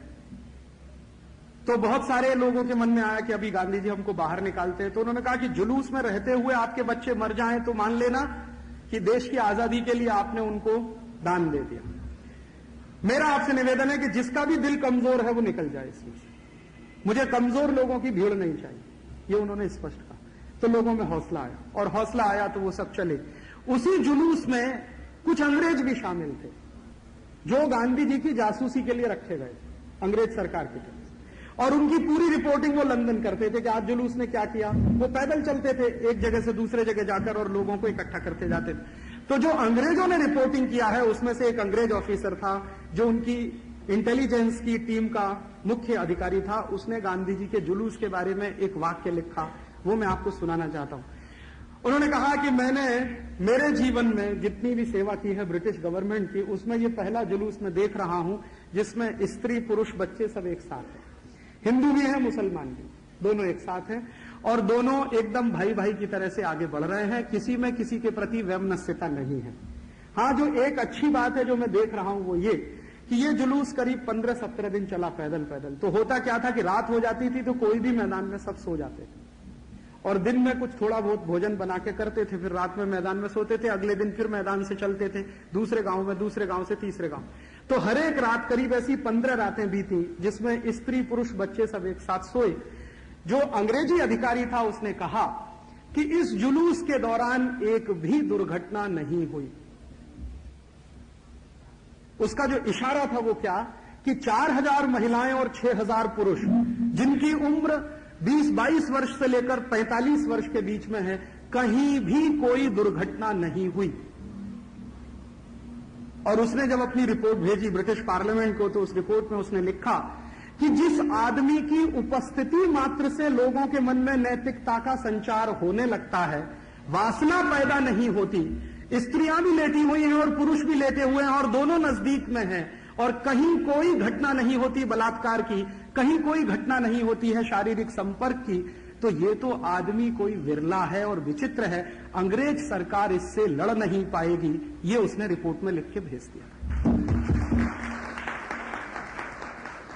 तो मुझे उस रिपोर्ट का एक वाक्य हमेशा मेरे मन में रहता है कि जिस आदमी की उपस्थिति मात्र से नैतिकता का इतना उच्च स्तर लोगों में आ जाता हो कि 4000 स्त्रियां और 6000 पुरुष बिना किसी दुर्घटना के एक गांव से दूसरा, दूसरे से तीसरा और 15-17 दिन लगातार चल के चले जाते हो और अंग्रेज सरकार को सरेंडर करने के लिए मजबूर करते हो, वो आदमी तो कोई बिरला ही हो सकता है। तो बाद में जब उनको महात्मा कहा, सबसे पहली बार उनको महात्मा कहा सुभाष चंद्र बोस ने। तो सुभाष चंद्र बोस से जब पूछा गया कि आपने इनको महात्मा क्यों कहा, मोहनदास करमचंद गांधी से एक दिन सुभाष चंद्र बोस ने उनको महात्मा गांधी बना दिया। और आप जानते हैं कि सुभाष चंद्र बोस के महात्मा गांधी से वैचारिक मतभेद थे। सुभाष चंद्र बोस चाहते थे कि आजादी इस रास्ते से आए, महात्मा गांधी चाहते थे आजादी इस रास्ते से आए। सुभाष चंद्र बोस का रास्ता यह था कि भयंकर हिंसा करनी हो तो हिंसा करें, अंग्रेजों के साथ छल कपट करना हो तो छल कपट करें, हथियार चलाने हो तो हथियार चलाएं, कहीं विदेशों से मदद लानी हो भारत की आजादी के लिए तो वो भी लेके आए। गांधी जी कहते थे कि एक तो उनका सबसे पहला ये आग्रह था कि विदेशी मदद भारत की आजादी के लिए नहीं चाहिए। दूसरा, हथियार चलाने की जरूरत नहीं है, अंग्रेज बहुत कमजोर हैं, वो बिना हथियार के ही भाग जाने वाले हैं। ये गांधी जी को कन्विक्शन था बहुत पहले से। उनका कहना था कि इन कमजोर लोगों को क्यों मारना हथियार से, ये तो हथियार उसके खिलाफ चलाना चाहिए जो अपने से ज्यादा ताकतवर हो। इन अंग्रेजों में कुछ भी ताकत नहीं है। और तीसरा उनका सिद्धांत यह था कि भारत में जो भी आजादी आएगी वो सिर्फ आजादी तक सीमित नहीं रही होगी, पूरा मॉडल बदलना पड़ेगा। जो ब्रिटेन का ढांचा है उसको हटा के भारतीय ढांचा लाना पड़ेगा। तो इन मुद्दों पर महात्मा गांधी और सुभाष चंद्र बोस में काफी कुछ मतभेद थे, लेकिन उन मतभेदों के बावजूद पहले नेता थे सुभाष चंद्र बोस जिन्होंने मोहनदास करमचंद गांधी को महात्मा बनाया। तो किसी ने पूछा सुभाष चंद्र बोस से, ये बात है 1940-41 की, जब सुभाष चंद्र बोस भारत छोड़कर जाने की तैयारी कर रहे थे, उसके पहले उन्होंने उनको महात्मा बोल दिया था। तो किसी ने पूछा कि आप ये बताइए कि आपने मोहनदास करमचंद गांधी को महात्मा क्यों कहा। उनके बहुत सारे कार्यकर्ता उनसे नाराज थे सुभाष चंद्र बोस से। तो सुभाष चंद्र बोस ने कहा कि आपकी नाराजगी मैं समझ सकता हूं, महात्मा गांधी हमारे विचार से कुछ अलग विचार वाले हैं, हमारे उनके विचारों में काफी भिन्नता है, हमारी उनकी मत भिन्नता है, लेकिन मन भिन्नता नहीं है। मेरे महात्मा गांधी से मतभेद है लेकिन मनभेद नहीं है। सुभाष चंद्र बोस का जो शब्द था वो ये था कि मेरे महात्मा गांधी से मतभेद है, मनभेद नहीं है। मन मेरा वैसा ही है जो महात्मा गांधी का है, तो मनभेद नहीं है, इसलिए मैं उनको बहुत ऊंचा मानता हूं। और उन्होंने कहा कि मैं उनको महात्मा इसलिए कहता हूं कि उस आदमी की उपस्थिति मात्र से मन में नैतिकता का संचार होने लगता है। मैं जब जब महात्मा गांधी के पास जाता हूं, मेरे मन में दया, प्रेम, करुणा, अहिंसा, ये सारे मूल्य पनपने लगते हैं। पता नहीं उस व्यक्ति में कैसा चुंबकीय आकर्षण है, ये सुभाष चंद्र बोस के शब्द में आपको कोट कर रहा हूं, पता नहीं उस व्यक्ति में कैसा चुंबकीय आकर्षण है जो उसके सामने जाकर बैठे भयंकर हिंसा भाव से भरा हुआ वो भी अहिंसक हो जाता है। कितना ही डेस्पोटिक हो, क्रूर हो, वो दया और करुणा का प्रतीक बन जाता है। उस व्यक्ति में ऐसा तो कुछ अद्भुत है। और दक्षिणी अफ्रीका की वो घटना जो मैंने आपको कही, वो अपने कार्यकर्ताओं को सुनाते हुए सुभाष चंद्र बोस ने कहा कि ये आदमी की तेजस्विता आज से नहीं, उम्र के उस साल से है जब वो खुद जवान हुआ करता। तो ये दो घटनाएं मैं आपको सुनाना चाहता था महात्मा गांधी जी को श्रद्धांजलि देते हुए, कि हम इन दो घटनाओं से अगर अपने जीवन में कुछ सीख सकें तो जरूर सीखें। ये जो महान लोग होते हैं ना, ये आते हैं चले जाते हैं। कभी ऐसा कहा जाता है कि ईश्वर हमारे ऊपर कभी दयालु हो जाता है तो ऐसे कुछ लोगों को भेज देता है प्रतिनिधि के रूप में। तो महात्मा गांधी को भेज दिया, महात्मा गांधी जैसे और भी लोग आए जिनको भेजा। मेरा ऐसा मानना है, इसमें अतिशयोक्ति भी लग सकती है और उसके लिए आप मुझे माफ कर देंगे पहले ही। मेरा ऐसा मानना है कि दुनिया के पिछले 500 साल के इतिहास में महात्मा गांधी जैसा व्यक्ति पैदा नहीं हुआ। पिछले 500 साल के इतिहास में मैंने दुनिया के बहुत महान लोगों की जीवनियां पढ़ी हैं, उसमें रूसो भी शामिल है। उसमें तो ये रूस के जो बड़े नेता माने जाते हैं, लियोनिड ब्रेजनेव से पीछे की पीढ़ी के जितने, जिनको लेनिन वगैरह वगैरह बड़ा माना जाता, उनको भी, जर्मनी के बड़े नेताओं को, उनको भी मैंने पढ़ा है, बिस्मार्क को भी मैंने पढ़ा है। मैंने ये जो बड़ा फ्रांसीसी क्रांतिकारी था उसकी भी जीवनी पढ़ी है। अमेरिका के जितने महान हैं उनकी भी जीवनी पढ़ी है। मुझे ऐसा लगता है कि पिछले 500 साल के इतिहास में दुनिया की धरती पर गांधी जैसा व्यक्ति पैदा नहीं हुआ। उनकी 3 बड़ी क्षमताएं। पहली क्षमता तो जो मैंने कही नैतिकता वाली, दूसरी क्षमता हर गलत बात का पूरी ताकत से विरोध करने की, गलत को स्वीकार नहीं करने की, चाहे उसके लिए जान दे देनी पड़े, और तीसरी और अद्भुत बात कि किसी को प्रेम की शक्ति से जीत लेने की। वो कहते थे हथियार की शक्ति से किसी को जीतना क्या है, प्रेम की शक्ति से जीत के दिखाओ लोगों को। और वो उस मान्यता के पुजारी थे, भारत की उस मान्यता के जो हजारों साल से आई है कि किसी को हथियार की शक्ति से गुलाम बनाने से अच्छा है कि प्रेम की शक्ति से उसको गुलाम बनाओ। तो ये 3 अद्भुत बातें उस व्यक्ति में थी और एक साथ पूरे व्यक्तित्व में ये सब आया उनके अंदर। तो कुछ उनकी ग्रोइंग हुई होगी, कुछ उनमें आया होगा। ये तो कुछ विलक्षण ही किस्म की बात हो सकती है, क्योंकि बचपन में जो विद्यार्थी अक्सर फेल होता हो, अंग्रेजी में फेल, मैथमेटिक्स में फेल, आप जाइए राजकोट में, उनकी वो रखी हुई है, वो जो स्कूल है ना गांधी जी जिसमें पढ़े, उस स्कूल में गांधी जी की नोटबुक है जिसपे उनका करेक्शन किया हुआ, वो सब गलत लिख दिया है, उसको क्रॉस कर दिया, अध्यापक ने फेल कर दिया उनको। ये कैसा मूर्ख अध्यापक, उसको फेल करना चाहिए था पूरी दुनिया को, महात्मा गांधी को फेल किया। तो ठीक है, उससे एक बात समझ में आती है कि साधारण सा बच्चा झूठ भी बोलता है, चोरी भी करता है, कभी सिगरेट भी पी लेता है, कभी जाके मांस भी खाया, उन्होंने ईमानदारी से स्वीकार किया। और एक बहुत अंदर की बात जो मैं कहना नहीं चाहता बहुत लोगों से, लेकिन अभी कहना चाहता हूं मैं, लोगों को पता चले गांधी जी के बारे में, तो बहुत सारी मिसअंडरस्टैंडिंग्स हमारे लोगों की खत्म हो जाए। बहुत लोगों ने दुष्प्रचार किया महात्मा गांधी के बारे में, और एक बहुत बड़ा दुष्प्रचार उनके बारे में यह था कि वो हमेशा 2 लड़कियों के कंधे पर हाथ रख के चलते थे। हमारे देश में महात्मा गांधी के बारे में दुष्प्रचार करने वालों की तो कोई कमी नहीं है। और वो कमी क्यों नहीं है? क्योंकि सब लोगों को ऐसा लगता है कि गांधी जी को गाली दो तो हम बड़े हो जाएंगे। एक अभी फिल्म बनी है बाबा साहब अम्बेडकर पे, उसमें जो गालियां उनको दी गई हैं वो भगवान न करे कोई दूसरा उनको दे। तो आजकल एक फैशन चल गया है गांधी जी को गाली देने का। लंबे समय तक ये फैशन चलाया बहुत सारे लोगों ने। उसमें गांधी जी के विरुद्ध जो बातें बोली गई हैं उनमें से एक सबसे ज्यादा बोली जाने वाली बात कि उनकी बकरी किशमिश खाती थी, मखाना खाती थी, छुआरा खाती थी, और महात्मा गांधी सादगी का नाटक करते थे। एक बात उनके विरुद्ध ये बोली जाती। दूसरी बात उनके विरुद्ध ये बोली जाती है कि महात्मा गांधी ने बहुत सारे क्रांतिकारियों को मरवा दिया, भगत सिंह को नहीं बचाया, आप जानते हैं वो कहानी, तो बहुत सारे क्रांतिकारियों को मरवा दिया। तीसरी बात जो बोली जाती है वो ये कि गांधी जी नैतिकता का नाटक करते थे और हमेशा 2 लड़कियों के कंधे पर हाथ रख के चला करते थे।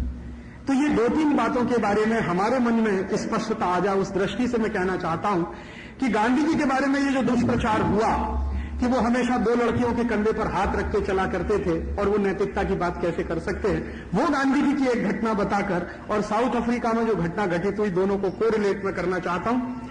घटना यह है कि महात्मा गांधी ने बहुत ईमानदारी से अपने जीवन की हर बात लिखी। हिंदुस्तान में नहीं, दुनिया में ऐसा कोई नेता नहीं हुआ जो अपने जीवन की सारी बातों को ईमानदारी से लिख सके। कोई नहीं हुआ आज तक। लिखा वो बोला नहीं, बोला वो लिखा नहीं, और लिखा वो माना नहीं, माना वो लिखा नहीं। हमेशा पाखंड रहा, बड़े बड़े लोगों के जीवन में पाखंड रहा। अब नाम लेके कहने से उससे कोई फायदा नहीं है, बड़े बड़े लोगों के जीवन में पाखंड रहा। लेकिन गांधी जी के बारे में मुझे जो एक अच्छी बात लगती है वो हम सबको सीखनी चाहिए कि उन्होंने जो किया उसको लिखा और उसी को बोला। उसमें कहीं उन्होंने अतिशयोक्ति नहीं की। अपने जीवन में उन्होंने कोई कुकर्म किया तो उसको लिखा ईमानदारी से। आप उनकी आत्मकथा पढ़िए, महात्मा गांधी की आत्मकथा में वो लिखते हैं और उसको बाद में हरिजन में भी लिख दिया। और एक दिन उन्होंने इंडियन ओपिनियन एक अखबार निकालते थे वो साउथ अफ्रीका से, उसमें भी लिख दिया। घटना क्या है, उनके पिताजी का देहांत होने वाला, मृत्यु शैया पर उनके पिताजी थे, आखिरी घड़ी है जीवन की, डॉक्टरों ने कह दिया है, वैद्यों ने कह दिया है कि ये बचने वाले नहीं है। गांधी जी उनके पास गए हैं उनको देखने के लिए, और उस समय तक उनकी शादी हो गई है, विवाह हो चुका है। तो विवाह हो चुका है, उनके पिताजी मरने की तैयारी में है, गांधी जी उसी समय उनको देखने के लिए गए हैं। तो उस समय की घटना का जिक्र गांधी जी ने हूबहू अपने शब्दों में जो किया है वो मैं कहना चाहता हूं, और ये वही व्यक्ति कर सकता है जो नैतिकता के बहुत ऊंचे प्रतिमान वाला हो, बाकी पाखंडियों के बस की बात नहीं है ये कह पाना। गांधी जी ने उसमें ईमानदारी से लिखा कि पिताजी की अंतिम सांस चल रही है, वैद्य बैठा है सामने और कह रहा है कि अब ये बचने वाले नहीं है। उसी समय गांधी जी लिखते हैं कि मेरे मन में अचानक काम वासना पाई, कि मेरे मन में, हिंदुस्तान नहीं दुनिया का कोई आदमी नहीं लिख सकता इस बात को, उन्होंने लिखा। और उसके बाद यह भी लिखा है कि जब मैंने देखा, मैं बाहर आया, वासना का अपना खेल गंदा खेल कर मैं बाहर आया, मैंने देखा कि मेरे पिताजी का देहांत हो चुका है। उसी दिन मैंने ब्रह्मचर्य का संकल्प करने का अपने जीवन में तय कर लिया, उसी दिन, कि मेरे जीवन के आगे का हिस्सा मैं ब्रह्मचर्य से निभाने की कोशिश करूंगा। और फिर उन्होंने ईमानदारी से लिखा कि उस ब्रह्मचर्य को पालने के लिए मुझे बहुत साल लगे मेरी पत्नी को तैयार करने, लेकिन मैंने अकेले ब्रह्मचर्य का व्रत लेने का फैसला किया था। बाद में मुझे लगा कि ये गलत है, अनैतिक है, तो फिर धीरे धीरे मैंने मानसिकता तैयार की मेरी पत्नी की, और एक दिन हम दोनों ने मिलकर संकल्प कर लिया। और उससे आज का दिन, जब मैं ये लिख रहा हूं, आज का दिन दुनिया का कोई भी व्यक्ति ये बात मेरी पत्नी से पूछ सकता है जाकर, ऐसा आदमी था। और उसके बारे में लोग दुनिया भर में अफवाह उड़ाते हैं कि वो दो लड़कियों के कंधे पे हाथ रख के हमेशा चला करता था। और उसके बारे में दुनिया के लोग बहुत सारी अफवाह उड़ाते हैं कि उसकी बकरी किशमिश खाती थी, बादाम खाती थी, काजू खाती थी, मुनक्का खाती, कुछ नहीं खाती थी उनकी बकरी, साधारण घास ही खाती थी। यह सही बात है कि गांधी जी हमेशा बकरी का दूध पीना पसंद करते थे। तो किसी ने पूछा कि आप गो रक्षा की बात करते, गांधी जी हमेशा गो रक्षा की बात करते रहे। और एक बार तो उन्होंने एक भाषण में कहा, यहां मुंबई के अपने एक भाषण में उन्होंने कहा कि कोई अंग्रेज अधिकारी मेरे पास आए और ये कहे कि पहले भारत बचाना है कि गाय बचानी है, तुम दोनों में से तय कर लो कौन सी चीज पहले बचानी है। तो मैं भारत को कुर्बान कर सकता हूं गाय बचाने के लिए, माने मेरे लिए गाय भारत से ज्यादा प्यारी है। और उन्होंने कहा कि अगर मैंने गाय बचा ली तो भारत तो बच जाने ही वाला। तो इतने ज्यादा गोरक्षा के समर्थक व्यक्ति थे महात्मा गांधी, लेकिन वो गोरक्षा के समर्थक होने के बावजूद गाय का दूध नहीं पीते थे कभी। तो किसी ने उनसे कहा कि गांधी जी ये जीवन में आपके कॉन्ट्रडिक्शन क्यों है, गाय का दूध आप नहीं पीते हैं, गोरक्षा की बात करते हैं, हमेशा आप बकरी का दूध पीते हैं। तो उसका जवाब बहुत सुंदर उन्होंने दिया और वो लिखा भी है। उन्होंने कहा देखो गाय का दूध अमृत है और बकरी का दूध दवा है, मुझे दवा की जरूरत है, अमृत की नहीं है। और आप जानते हैं कि दुनिया के जो वैद्य हैं, ये जो हमारा पूरा का पूरा आयुर्वेद है ना, उसमें जो बकरी का दूध है वो ट्यूबरकुलोसिस की सबसे अच्छी मेडिसिन मानी जाती है। अगर कोई टीबी का भयंकर मरीज हो और वो किसी भी स्थिति में ठीक होने की संभावना नहीं रखता हो, उसको सिर्फ इतना ही किया जाए कि खाली खाली पेट सुबह सुबह आधा कप रोज बकरी का दूध पिला दिया जाए, 3 महीने में उसका ट्यूबरकुलोसिस ठीक होने की गारंटी। इतना अच्छी गुणवत्ता वाला है बकरी का दूध। तो गांधी जी ने कहा कि मुझे कमजोरी रहती है हमेशा शरीर में। आप जानते हैं कि उनका शरीर कैसा था, कृष्ण का एकदम शरीर था। तो गांधी जी ने कहा कि मुझे कई तरह की बीमारियां हैं, उनको मैं जानता हूं, और उन बीमारियों को ठीक करने के लिए बकरी का दूध ही मुझे लगता है, बाकी कोई दवा मैं कभी लेता नहीं। वो सच में कोई दवा नहीं खाते थे और किसी को देते भी नहीं थे अपनी हाथ से। तो बाकी मैं कोई दवा लेता नहीं हूं, सिर्फ बकरी का दूध ही मेरे लिए दवा है। इसलिए मैं गाय का दूध न पीकर बकरी का दूध पीता हूं, ताकि मैं जिंदा रहूं और हिंदुस्तान की आजादी लाने का काम सतत रूप से करता रहूं। गाय का दूध को मैं अमृत मानता हूं, और अमृत तब दिया जाता है जब कोई अमर होने की आकांक्षा लेकर आता। मैं अमर होने की आकांक्षा लेकर नहीं आया, मैं तो साधारण सा एक काम करने आया भारत की आजादी लाने का। उसी काम को करते करते मैं मर जाऊं, ये मेरे जीवन की तमन्ना है। अंतिम 2 दिन पहले उन्होंने एक वक्तव्य किया था, शायद बड़े लोगों को आभास हो जाता है। 28 जनवरी 1948 को उन्होंने दिल्ली में कहा प्रार्थना सभा में कि अगर कोई पागल आदमी सामने से आकर भी मुझे गोली मारेगा तो मैं ईश्वर से यही प्रार्थना करूंगा कि आप उसको सद्बुद्धि दो, भगवान उसको सद्बुद्धि दे। और वही उन्होंने किया। अभी बहुत सारे लोगों ने यह बहस करना शुरू कर दिया कि महात्मा गांधी ने मरने के पहले हे राम कहा था या हाय राम कहा था। हमारे कितने कूड़ मगज लोग हैं इस देश में, कितने निम्न स्तर के लोग हैं इस देश में जो बहस चला रहे हैं इस बात पर कि गांधी जी को जब गोली लगी तो उन्होंने हे राम कहा या हाय राम कहा। इसी में लगे हुए हैं बहस करने में। उन्होंने बहुत कुछ कहा है, उस पर किसी का ध्यान नहीं है। बहुत कुछ किया है, उस पर किसी का ध्यान नहीं है। हे राम कहा कि हाय राम कहा, इसी में बहुत लोग लगे। बहुत सारे संगठन हैं जिन्होंने बाकायदा लिटरेचर बनाया है उस पर, और वो लिटरेचर पूरे देश में बांटा जाता है और एक खास तरह की मानसिकता तैयार की जाती है गांधी जी को गाली देने की। तो मेरा आपसे एक ही विनम्र निवेदन है, और वो मैं शायद मेरे कन्विक्शन से कह रहा हूं। पिछले 10-12 साल गांधी जी को मैंने बहुत पढ़ा और उनके तरह से जीने की कोशिश भी कर रहा हूं। उनके तरह से जीने की जो एक कोशिश मैंने की है ईमानदारी से, उसको मैं आपसे शेयर करना चाहता हूं। मैंने आज तक मेरा पर्सनल बैंक अकाउंट नहीं बनाया और आगे बनाने की संभावना नहीं। मैंने आज तक मेरा कोई घर नहीं बसाया। आज भी मैं ब्रह्मचारी हूं और ब्रह्मचर्य का पालन करता हूं और आगे भी करता रहूंगा, ऐसा मेरा संकल्प है मेरे मन का। और तीसरा, कोई पारिवारिक संपत्ति में हिस्सा नहीं रखा। मेरे पिता और माता को मैंने बिल्कुल स्पष्ट कह दिया है कि परिवार की संपत्ति में मेरी कोई हिस्सेदारी नहीं होगी। आपको जो करना है आप उसको कहिए, या करते उसको चाहे तो दान कर दीजिए मेरे नाम से किसी को। लेकिन इतना भी मुझे लगता है करने में बहुत तकलीफ आती है, बहुत तकलीफ आती है। तो गांधी जी ने पता नहीं कितनी तकलीफें झेली होंगी, उन्होंने तो पता नहीं कितने साल ये सब किया। मुझे तो लगता है कि मेरे लिए बहुत आसान है ब्रह्मचर्य पालन करना, क्योंकि मैंने परिवार नहीं बनाया। उन्होंने तो परिवार बनाकर ब्रह्मचर्य पालन किया, वो तो बड़ी बात है। वो आसान व्यक्ति के लिए नहीं है परिवार में रहते हुए ब्रह्मचर्य का पालन करना और उस ऊंचाई तक जाना, जिस ऊंचाई की बात उन्होंने अपनी आत्मकथा में लिखी है कि वो जीवन का आखिरी दिन था जब पिताजी की मृत्यु के समय उन्होंने अपनी पत्नी के साथ संभोग किया। उसके बाद उन्होंने लिखा है कि मैं मेरी पत्नी के साथ भाई बहन के रिश्ते रहे, और उन्होंने कहा कि जीवन में ऊंचाई तभी आएगी जब सही मायने में कोई पति पत्नी भाई बहन की तरह से रहना शुरू कर दे। वो कहते हैं कि ये जीवन का आखिरी वो होगा मुकाम। तो किसी व्यक्ति को कितना ऊंचा बनना चाहिए अपने जीवन में, उसके लिए उन्होंने एक सीमा रेखा बना दिया। वो सीमा रेखा का पालन उन्होंने किया, परिवार बसाते हुए, घर चलाते हुए, बच्चों को पालते हुए। वो अद्भुत ही लोग कर सकते हैं, विरले लोग कर सकते हैं, वैसे वो थे। और उन्होंने जो किया है वो हम सबके सामने है, जो कहा है वो भी है और जो लिखा है वो भी है। उनके कहे हुए को, उनके किए हुए को और उनके बोले हुए को अगर हम अपने जीवन में दशमांश भी, माने 1/10 भी अगर हम उतार सकें तो भारत में बहुत कुछ बेहतर होने की संभावना और शक्यता है। इतना गांधी जी को श्रद्धांजलि स्वरूप में कहना चाहता था। और एक छोटी सी आखिरी बात जो मैं आज के समय में कहना चाहता हूं, गांधी जी ने अपने जीवन में 11 व्रत दिए लोगों को, अहिंसा, सत्य, अस्तेय, ब्रह्मचर्य, असंग्रह वगैरह वगैरह। आपने पढ़े होंगे, बार बार सुने भी होंगे। उन व्रतों के बारे में गांधी जी ने लोगों से कहा है कि मेरी आपसे ये विनंती है कि भारत में जो व्रत मनाए जाते हैं, त्योहार मनाए जाते हैं, उनमें सोमवार का व्रत हो जाता है, कभी बृहस्पतिवार का हो जाता है, कभी मंगलवार का हो जाता है। मंगलवार को हनुमान जी का है, सोमवार को शंकर जी का है, वगैरह वगैरह। उन व्रतों के बारे में गांधी ने कहा कि ये जो कर रहे हैं वो आप करिए, आपकी धार्मिक मान्यताओं के लिए मैं मेरी तरफ से कुछ नहीं कहना चाहता और उसमें हस्तक्षेप भी नहीं करना चाहता। लेकिन उन्होंने कहा है कि व्रत अगर आप कर सकें तो देश के लिए भी करिए। एक तो हम व्रत करते हैं मोक्ष के लिए कि हमें मोक्ष मिल जाए।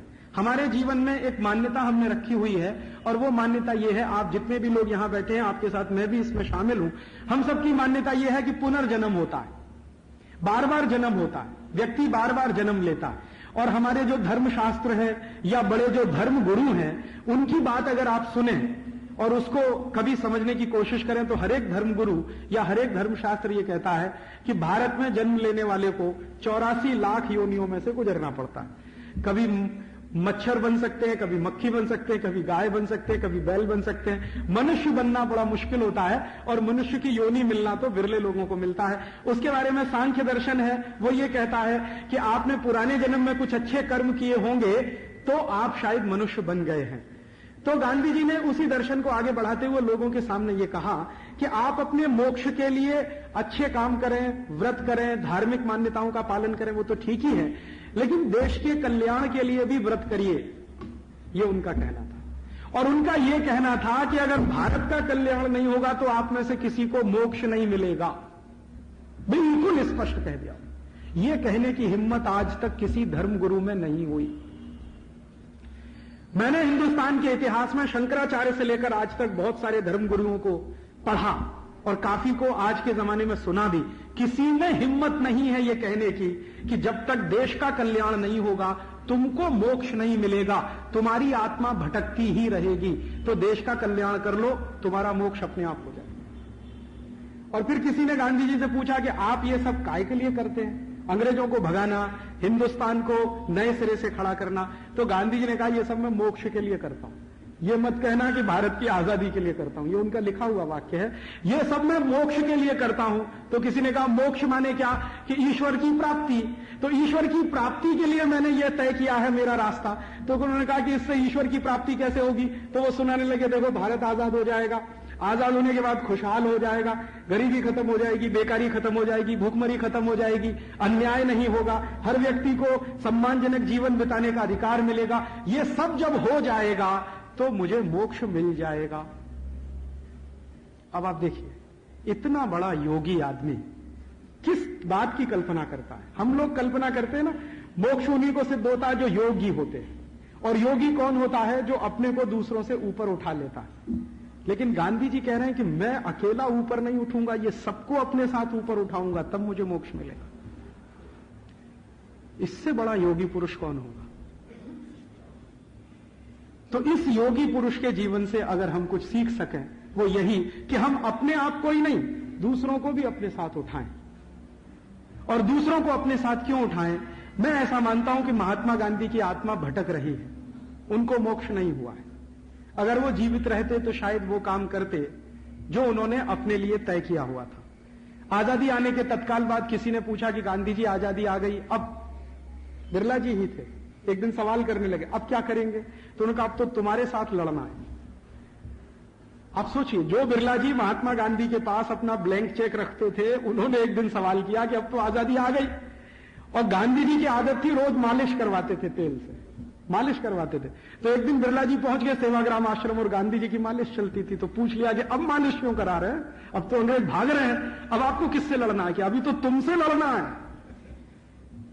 एक दुश्मन नहीं है हिंदुस्तान का, दूसरा दुश्मन मेरे सामने खड़ा है। तो बिरला जी घबरा गए कि ये कह क्या रहे हैं। तो गांधी जी ने फिर उनको बड़े प्रेम से समझाया कि देखो घनश्याम दास, ये लड़ाई हिंदुस्तान की जो है बड़ी लंबी है। अंग्रेजों का चले जाना तो एक चरण है, इसके आगे अभी बहुत सारे चरण हैं। तो उन्होंने पूछा कि आपका एसिड टेस्ट क्या है? तो उन्होंने कहा कि देखो, जब अंतिम आदमी हिंदुस्तान का ये कहने लगेगा कि मैं आनंद में हूं, खुशी में हूं, तो मैं मान लूंगा कि हिंदुस्तान की आजादी की लड़ाई पूरी हो गई। यही मेरा एसिड टेस्ट है। और वो तो दुर्भाग्य हम सबका कि उनको किसी ने मार दिया, किसी पागल आदमी ने। मैं तो कहता हूं कि जिस आदमी ने गांधी जी को मारा था, अच्छा ये होता कि वो महात्मा गांधी के सामने जाकर खुद को गोली मार लेता, वो उसके लिए बेहतर होता। उसने बजाय गांधी जी को गोली मारने के अपने को गोली मार लेनी चाहिए थी, वो उसके लिए ज्यादा बेहतर होता। लेकिन खैर ठीक है, दुर्घटनाएं होती रहती हैं और आगे भी होती रहेंगी, उसके लिए कभी अफसोस नहीं करना चाहिए। हमें यह भी अफसोस नहीं करना चाहिए कि गांधी जी हमारे बीच में नहीं है, क्योंकि वो हमेशा लोगों से ये कहते थे, कार्यकर्ताओं से, कि मैं रहूं ना रहूं, मेरा जीवन तुम्हारे लिए संदेश की तरह से है पूरा। मैंने मेरे जीवन भर जो किया वो आपके लिए संदेश जैसा है।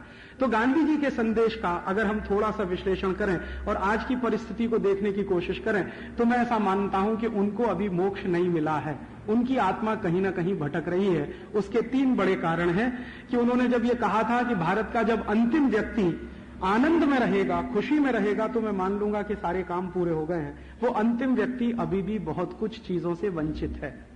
भारत की इस समय आजादी 1 करोड़ से थोड़ी ऊपर हो चुकी है, और 100 करोड़ से ऊपर हो चुकी है। 1 अरब से थोड़ी ऊपर हो चुकी है, 100 करोड़ से ऊपर हो चुकी है। अब ये 100 करोड़ की आबादी का जरा क्लासिफिकेशन करें, वर्गीकरण करें, तो क्या चित्र है? चित्र ये है कि हिंदुस्तान के 100 करोड़ की आबादी में करीब 25 करोड़ लोग ऐसे हैं जिनके पास एक दिन में प्रति व्यक्ति खर्च करने के लिए 5 रुपया नहीं है। 25 करोड़ लोग ऐसे। भारत सरकार के नेशनल सैंपल सर्वे की रिपोर्ट के अनुसार प्रति व्यक्ति 5 रुपए नहीं रखते एक दिन में खर्च करने की हैसियत, ऐसे 25 करोड़ लोग हैं। 15 करोड़ लोग ऐसे हैं हमारे देश में जिनके पास प्रति व्यक्ति एक दिन में खर्च करने के लिए 1 रुपया नहीं। 15 करोड़ लोग ऐसे हैं। और करीब करीब 10 करोड़ लोग ऐसे हैं इस समय भारत देश में जिनके पास प्रति व्यक्ति एक दिन में खर्च करने के लिए 50 पैसा नहीं। 25 करोड़ लोगों के पास प्रति व्यक्ति एक दिन में खर्च करने के लिए 5 रुपया नहीं है। 10 करोड़ लोगों के पास प्रति व्यक्ति एक दिन में खर्च करने के लिए 50 पैसा नहीं है। और 15 करोड़ लोगों के पास प्रति व्यक्ति एक दिन में खर्च करने के लिए 1 रुपया नहीं। अब 25 और 15 40 और 10 50 50 करोड़ की हमारी बस्ती ऐसी है जिसको न्यूनतम जरूरतें पूरी करने की कोई व्यवस्था नहीं इसी देश में जहां हम रहते हैं।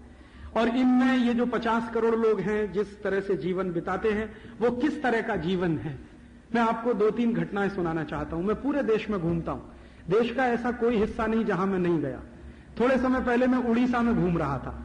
उड़ीसा में एक गांव है, उसका नाम है भवानीपट्टनम। वो गांव जो है डिस्ट्रिक्ट सेंटर है कालाहांडी जिले का। कालाहांडी नाम का जिला है, भवानीपट्टनम नाम का गांव है। वहां मैं एक बार गया। उस गांव को जाते समय सड़क के किनारे से जब मैं गाड़ी से जा रहा था तो मैंने 2-3 स्थानों पर बाजार देखा जहां पर बच्चे बिकने के लिए बैठे थे। बच्चों को बेचने के लिए बाजार लगते हैं वहां, और बच्चों को बेचा जाता है उसी तरह से जैसे बेचा जाता है, टमेटा बेचा जाता है, बैंगन बेचा जाता है। और जिन बच्चों को मैंने बिकते हुए देखा मेरी आंखों से, उनके गले में एक तख्ती लटकी हुई थी, उस पर रेट लिखा हुआ था। जैसे लड़का खरीदना है 10 साल से ऊपर का है तो उसका रेट है 50 रुपया, और लड़की खरीदनी है 15 साल से ऊपर है तो उसका रेट है 35 रुपया। 35 रुपए में 15 साल से उम्र के ऊपर की लड़की आपको खरीदने में मिल जाएगी, 50 रुपए में 10 साल से ऊपर का लड़का मिल जाएगा। जिन स्थानों पर मैंने ये बाजार लगे हुए देखे वहां पर मैंने मेरी गाड़ी रुकवाई और उनको कहा कि भाई ये क्या है, तो उन्होंने कहा ये बच्चे बिकने के लिए आते हैं, यहां अक्सर इस तरह के बाजार लगते हैं। तो मैंने पूछा साल में कितनी बार लगते हैं? उन्होंने कहा आप साल की बात कर रहे हैं, महीने में पूछिए। मैं सोच रहा था कि कभी साल में 1 आध बार होता होगा। उन्होंने कहा नहीं, महीने में पूछिए कितनी बार लगते हैं। अब मुझे क्या हुआ कि एक माँ बाप जो अपने बच्चे को बेचने के लिए बैठे थे, प्रतीक्षा करते थे, बाजू में बच्चे के गले में तख्ती लटकी थी, 55 रुपए का उसका रेट था, 13-14 साल का लड़का था। मैंने उसके बाप को जाके पूछा। मेरे साथ एक कार्यकर्ता था जो उड़िया भाषा जानता है, तो मैंने उसको कहा इसको उड़िया भाषा में पूछो कि ये अपने बच्चे को क्यों बेचना चाहता है। तो उसने पूछा, तो उसके बाप ने जवाब दिया कि मेरे घर में खाने को 2 समय रोटी नहीं है, इसको मैं क्या खिलाऊं। तो मैं इसको इसलिए बेचना चाहता हूं कि कोई अमीर आदमी इसको खरीद ले जाए, कम से कम खाने के लिए तो रोज देगा इसको, भले ही वो इसको गुलाम बनाकर रखे, इससे मुझे कोई चिंता नहीं, लेकिन ये ले जाए मेरे घर में से। ऐसी स्थिति के वहां मां बाप है। मेरे जीवन में बहुत बड़ा धक्का उस दिन आया जब मैंने ये दृश्य मेरी आंखों से देखा। किसी तरह मैं भवानीपट्टनम पहुंचा, जल्दी जल्दी मीटिंग खत्म करके, उस दिन मेरा दिल नहीं था भाषण देने में, किसी तरह भाषण पूरा किया। वहां एक दूसरा दृश्य देखा मैंने। मेरे भाषण को सुनने के लिए बहुत सारे लोग आए थे, करीब करीब 1200-1300 लोग आए थे। अब वो जो लोग सुनने के लिए आए थे उनमें से कुछ लोग तो आपकी तरह से सामने आकर बैठे थे, लेकिन बहुत सारे ऐसे लोग थे जो मेरा व्याख्यान सुनना चाहते थे लेकिन झाड़ के पीछे खड़े हुए थे। कुछ जहां व्याख्यान स्थल था वहां पे आजू बाजू में लिमड़ा के झाड़ लगे हुए थे, तो वहां वो खड़े हुए थे उसके पीछे। मैंने आयोजक को कहा कि देखो भाई, ये जो पीछे खड़े हुए लोग हैं झाड़ के, इनको सामने लाके बिठाओ ना, ये पीछे क्यों खड़े हैं? जो सब लोग बैठे हैं वो भी आके बैठे हैं। तो उसमें से एक ने कहा कि राजीव भाई वो आपके सामने नहीं आ सकते। मैंने पूछा क्यों नहीं आ सकते? तो उसने कहा उनके शरीर पर इतने कपड़े नहीं है कि वो आपके सामने आकर बैठ सके। दूसरा धक्का उस दिन मुझे तब लगा। फिर मैंने मेरे कार्यकर्ता को कहा जिसने ये आयोजन किया था कि भाई तुम कुछ ऐसी व्यवस्था करो कि मैं भवानीपट्टनम के आसपास के 10-20 गांव देखना चाहता हूं, और गरीबी क्या है उसका मैं दर्शन करना चाहता हूं। महात्मा गांधी जिस अंतिम व्यक्ति की बात कहा करते थे भारत में उसको उच्च स्थान मिलना चाहिए, वो अंतिम व्यक्ति किस स्थिति में रहता है वो जरा मैं देखना चाहता हूं मेरी आंखों से, शायद मुझे उसमें से कुछ प्रेरणा मिले। तो मेरे कार्यकर्ताओं ने मेरे 2-3 प्रोग्राम कैंसिल करके मुझे गांव में घुमाना शुरू किया। तो भवानीपट्टनम से करीब 30 किलोमीटर दूर में एक गांव में गया, और उस गांव में जाने के बाद मैं ये देखने लगा कि कौन सा घर ऐसा है जो अच्छे तरीके से बनाया गया है। तो एक भी घर मैंने ऐसा नहीं देखा मेरी आंखों से जहां लकड़ी का कोई दरवाजा लगा हो, और एक भी घर ऐसा नहीं था जहां कोई छत रखने के लिए कुछ व्यवस्थित कुछ किया गया हो। छत भी क्या है, वो जो धान की फसल होती है, पैडी जब पैदा होता है, तो पैडी को पैदा होने के बाद जब फसल पक जाती है, उसमें से धान तोड़ के निकाल लिया जाता है, उसका जो फूस बचता है, भूसा बचता है, उसको डाल के तो छत बनी हुई है और उसमें कुछ डंडे वंडे लगे हुए, बस यही छत है, दरवाजा है नहीं। और कोई भी घर मैंने ऐसा नहीं देखा जो 10 फीट बाई 15 फीट से ज्यादा का हो। एक घर का जो मैक्सिमम एरिया है वो 150 स्क्वायर फीट, और उसमें 5 लोगों का परिवार, 7 लोगों का परिवार रहता है। घर देखते देखते मेरे मन में ऐसा आया कि चलो इस गांव के किसी सरपंच के घर में चलें, शायद उसका घर कुछ अच्छा हो, देखने लायक हो। क्योंकि मेरे मन में ऐसी कल्पना थी कि जो गांव का सरपंच होता है वो पैसे वाला होता है, कुछ तो उसके पास पैसा होता ही है, अच्छा घर बना के रहता। तो सरपंच के घर में गया तो बस इतना ही फर्क था सरपंच और बाकी घरों में कि किसी भी घर में तो दरवाजा नहीं था, सरपंच के घर में एक फटा हुआ कपड़ा लटकता था, वो उसका दरवाजा था। तो किसी ने कहा देखो यही सरपंच का घर है। तो मैंने कहा अच्छा ठीक है भाई, सरपंच को जरा बाहर बुलाओ, उससे मुझे कुछ चर्चा करनी है। तो मेरे कार्यकर्ता ने पूछा क्या चर्चा करनी है, तो उसने कहा कि उसके बारे में उससे मैं पूछना चाहता हूं, ये गरीबी इतनी ज्यादा क्यों है यहां पर, शायद मुझे उससे कुछ ज्ञान मिल सके। तो उसने कहा ठीक है मैं बुलाता हूं। तो उसने आवाज दिया उड़िया भाषा में। तो मैंने देखा कि सरपंच नहीं आया, पहले उसकी पत्नी बाहर आई, और जब उसकी पत्नी बाहर आई तो मैंने देखा कि उस बहन के शरीर पर 2 मीटर कपड़ा नहीं था जिससे वो अपने पूरे शरीर को ढक सके, 2 मीटर कपड़ा नहीं था। फिर मैंने उसको कहा कि आप अंदर जाओ, अपने पति को बाहर भेजो। तो वो महिला अंदर गई, तब थोड़ी देर के बाद उसका पति बाहर आया, और देखते ही मेरी आंखों में आंसू आ गए। मैंने देखा कि वो पुरुष वही कपड़ा लपेट कर बाहर आया जिसको उसकी पत्नी लपेटे हुए थे।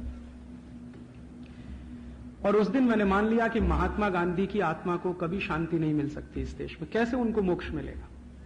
जिस अंतिम व्यक्ति की कल्पना करके वो इस देश में से चले गए, वो अंतिम व्यक्ति आज इस स्थिति में है कि 2 मीटर कपड़ा नहीं अपने शरीर पर पहनने के लिए, और एक ही कपड़ा है, उसको बदल बदल कर पत्नी लपेटती है और पति लपेटता है।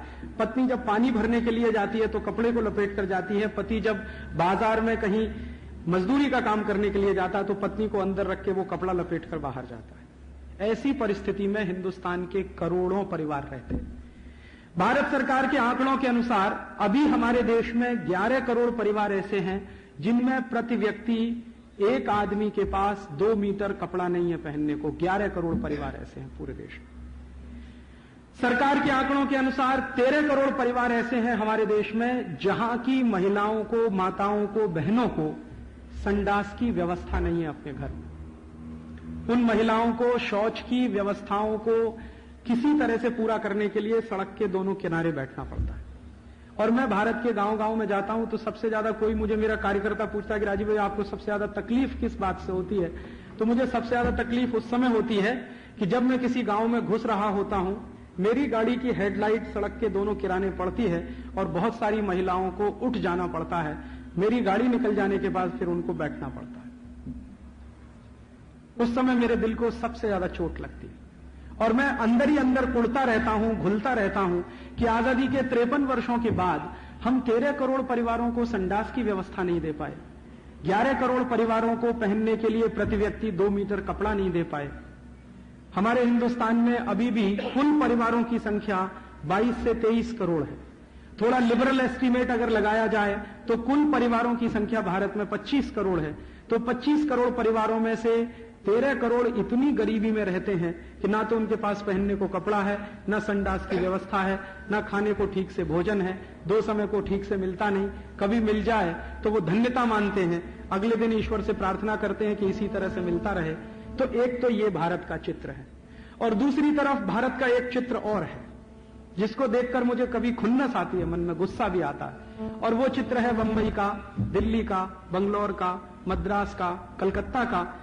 वो चित्र क्या है मेरे मन में जो गुस्सा पैदा करता है वो ये कि वहां उड़ीसा के गांव में रहने वाला आदमी रोज 8 घंटे हाड़ तोड़ मेहनत करता है और उसकी पत्नी को 2 मीटर पहनने को कपड़ा नहीं मिलता, और यहां बंबई के स्टॉक एक्सचेंज में बैठकर कोई आदमी सिर्फ फोन पर हाय हेलो करता है और एक दिन में 1000 करोड़ बना लेता।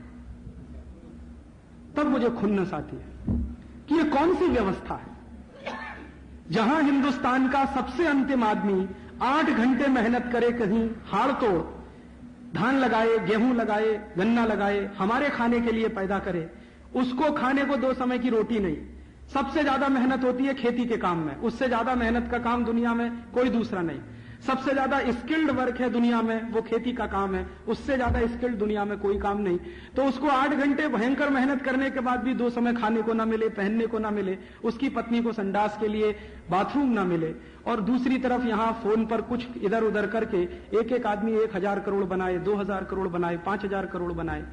और मैं तो पता नहीं कैसी एक बीमारी फैल गई है हमारे देश के लोगों में कि कुछ लोगों ने तो संकल्प कर लिया है कि 1000 करोड़ से कम संपत्ति होनी ही नहीं चाहिए उनके, रात दिन उसी में लगे हुए। पूरी जिंदगी का उनका एक टारगेट है कि मेरे पास 1000 करोड़ की प्रॉपर्टी, किसी ने बना रखा है 5000 करोड़ की प्रॉपर्टी, किसी ने बना रखा है 10,000 करोड़ की प्रॉपर्टी। और ये लोग जो 1000 करोड़, 2000 करोड़, 5000 करोड़, 10,000 करोड़ बना रहे हैं, उनको ये नहीं मालूम है कि ये सबका सब एक दिन में ध्वस्त हो सकता है कच्छ की तरह से।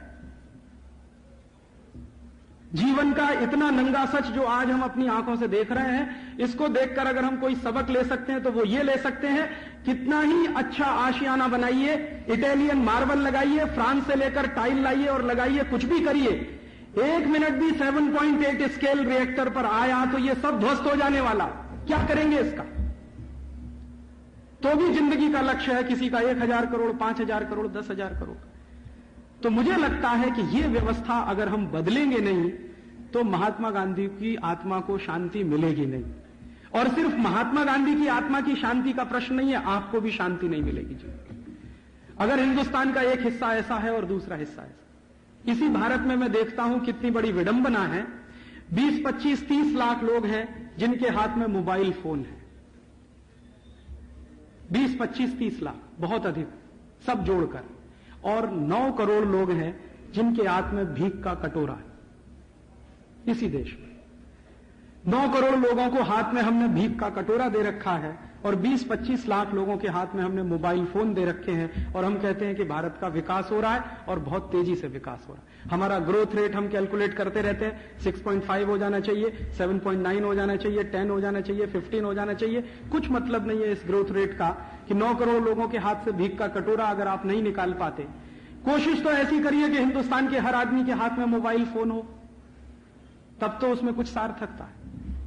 और अगर ऐसा हिंदुस्तान नहीं बना सकते हम, तो यह हिंदुस्तान आपको जिंदा भी नहीं रहने देगा। वो आप भी सोच लीजिए इसके बारे में, क्योंकि ऐसी व्यवस्थाएं बहुत दिनों तक चलती नहीं हैं जिन व्यवस्थाओं में 4-5 करोड़ लोगों के पास तो शायद हजारों करोड़ की प्रॉपर्टी और 96-97 करोड़ लोगों के पास कुछ भी नहीं इस देश में। यह व्यवस्था बहुत दिन नहीं चल सकती और वो चलेगी नहीं, वो टूटती जा रही है। और यह व्यवस्था के टूटने के कुछ बड़े कारण हैं। उनमें से एक बड़ा कारण है हमारे हिंदुस्तान में जो मॉडल हमने बनाया है डेवलपमेंट का, वो सारा का सारा मॉडल उधार का है। अमेरिका से कुछ उधार ले लिया, यूरोप से कुछ उधार ले लिया, दुनिया भर के देशों से उधार लेकर हमने हमारा डेवलपमेंट का मॉडल बना लिया। और इस डेवलपमेंट के मॉडल में हमारा उद्देश्य क्या है? हमारा उद्देश्य है कि पर कैपिटा इनकम बढ़ती है कि नहीं बढ़ती।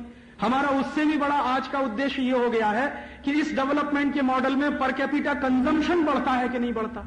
अभी तो वो इनकम को बाजू में रख के पर कैपिटा कंजम्पशन बढ़ाने की बात होती है। अमेरिका और यूरोप में जो डेवलपमेंट का मॉडल है उसमें पर कैपिटा कंजम्पशन की बात है, उसी को पूरी तरह से हमने डिट्टो फॉलो कर लिया।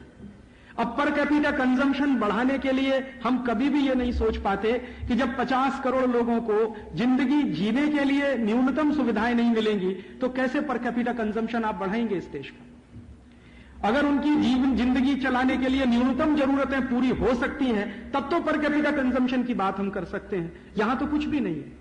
यूरोप और अमेरिका ने यह पर कैपिटा कंजम्पशन का जो मॉडल बनाया है उसके पीछे एक बड़ी विशेषता है, उसको अगर हम समझ लें तो शायद कुछ चीजें समझ में आने लगेंगी। और यही कह के मैं ये व्याख्यान पूरा करना चाहता हूं कि जिस यूरोप और अमेरिका ने यह पर कैपिटा कंजम्पशन का मॉडल बनाया है उनकी इकोनॉमी की कुछ मान्यताएं हैं, और उनकी इकोनॉमी की जो मान्यताएं हैं वो सोसाइटी में से निकली हैं। उनकी अपनी कुछ सोशल मान्यताएं भी हैं, उनके समाज की भी अपनी मान्यताएं हैं। जैसे यूरोप और अमेरिका का समाज है वो ये कहता है कि पूरा का पूरा जो व्यक्ति है वो सुप्रीम है, बाकी दुनिया में जो कुछ भी है वो व्यक्ति के अधीन है। माने दुनिया का जो ढांचा है उसमें पेड़ है, पंछी है, पौधे हैं, हमारी नदियां हैं, पहाड़ हैं, पर्वत हैं, झरने हैं, ये सब व्यक्ति के लिए हैं। व्यक्ति सुप्रीम है, बाकी सब उसके नीचे है। ये फिलॉसफी है यूरोप की। इसी फिलॉसफी का पूरी दुनिया में प्रचार किया था रूसों ने। रूसों के पहले देकार्ते ने, देकार्ते के और पहले चले हैं तो जो दो बड़े दार्शनिक माने जाते हैं जैसे प्लेटो वगैरह वगैरह, उन्होंने इसी दर्शन का प्रचार किया। इस दर्शन में से क्या निकला? मनुष्य महत्व का है, बाकी सब उसके नीचे है, तो मनुष्य सुप्रीम है, बाकी सब उसके अधीन है। तो मनुष्य चाहे तो प्रकृति का भी नाश कर सकता है, मनुष्य चाहे तो दुनिया के दूसरे लोगों को गुलाम भी बना सकता है। तो दूसरों को गुलाम बना लेना वो पाप नहीं मानते, दूसरों को लूट लेना वो पाप नहीं मानते, दूसरों को सबसर्विएंट बना लेना में उनको कोई तकलीफ नहीं होती। इस मान्यता में से यूरोप बना, इसी मान्यता में से अमेरिका बना। अब हमने भारत के बारे में कभी सोचा नहीं कि अगर हम यूरोप और अमेरिका का मॉडल अपनाना चाहते हैं तो हमको हमारी मान्यता के बारे में सोचना चाहिए। हमारी मान्यता में क्या है? व्यक्ति सुप्रीम नहीं है।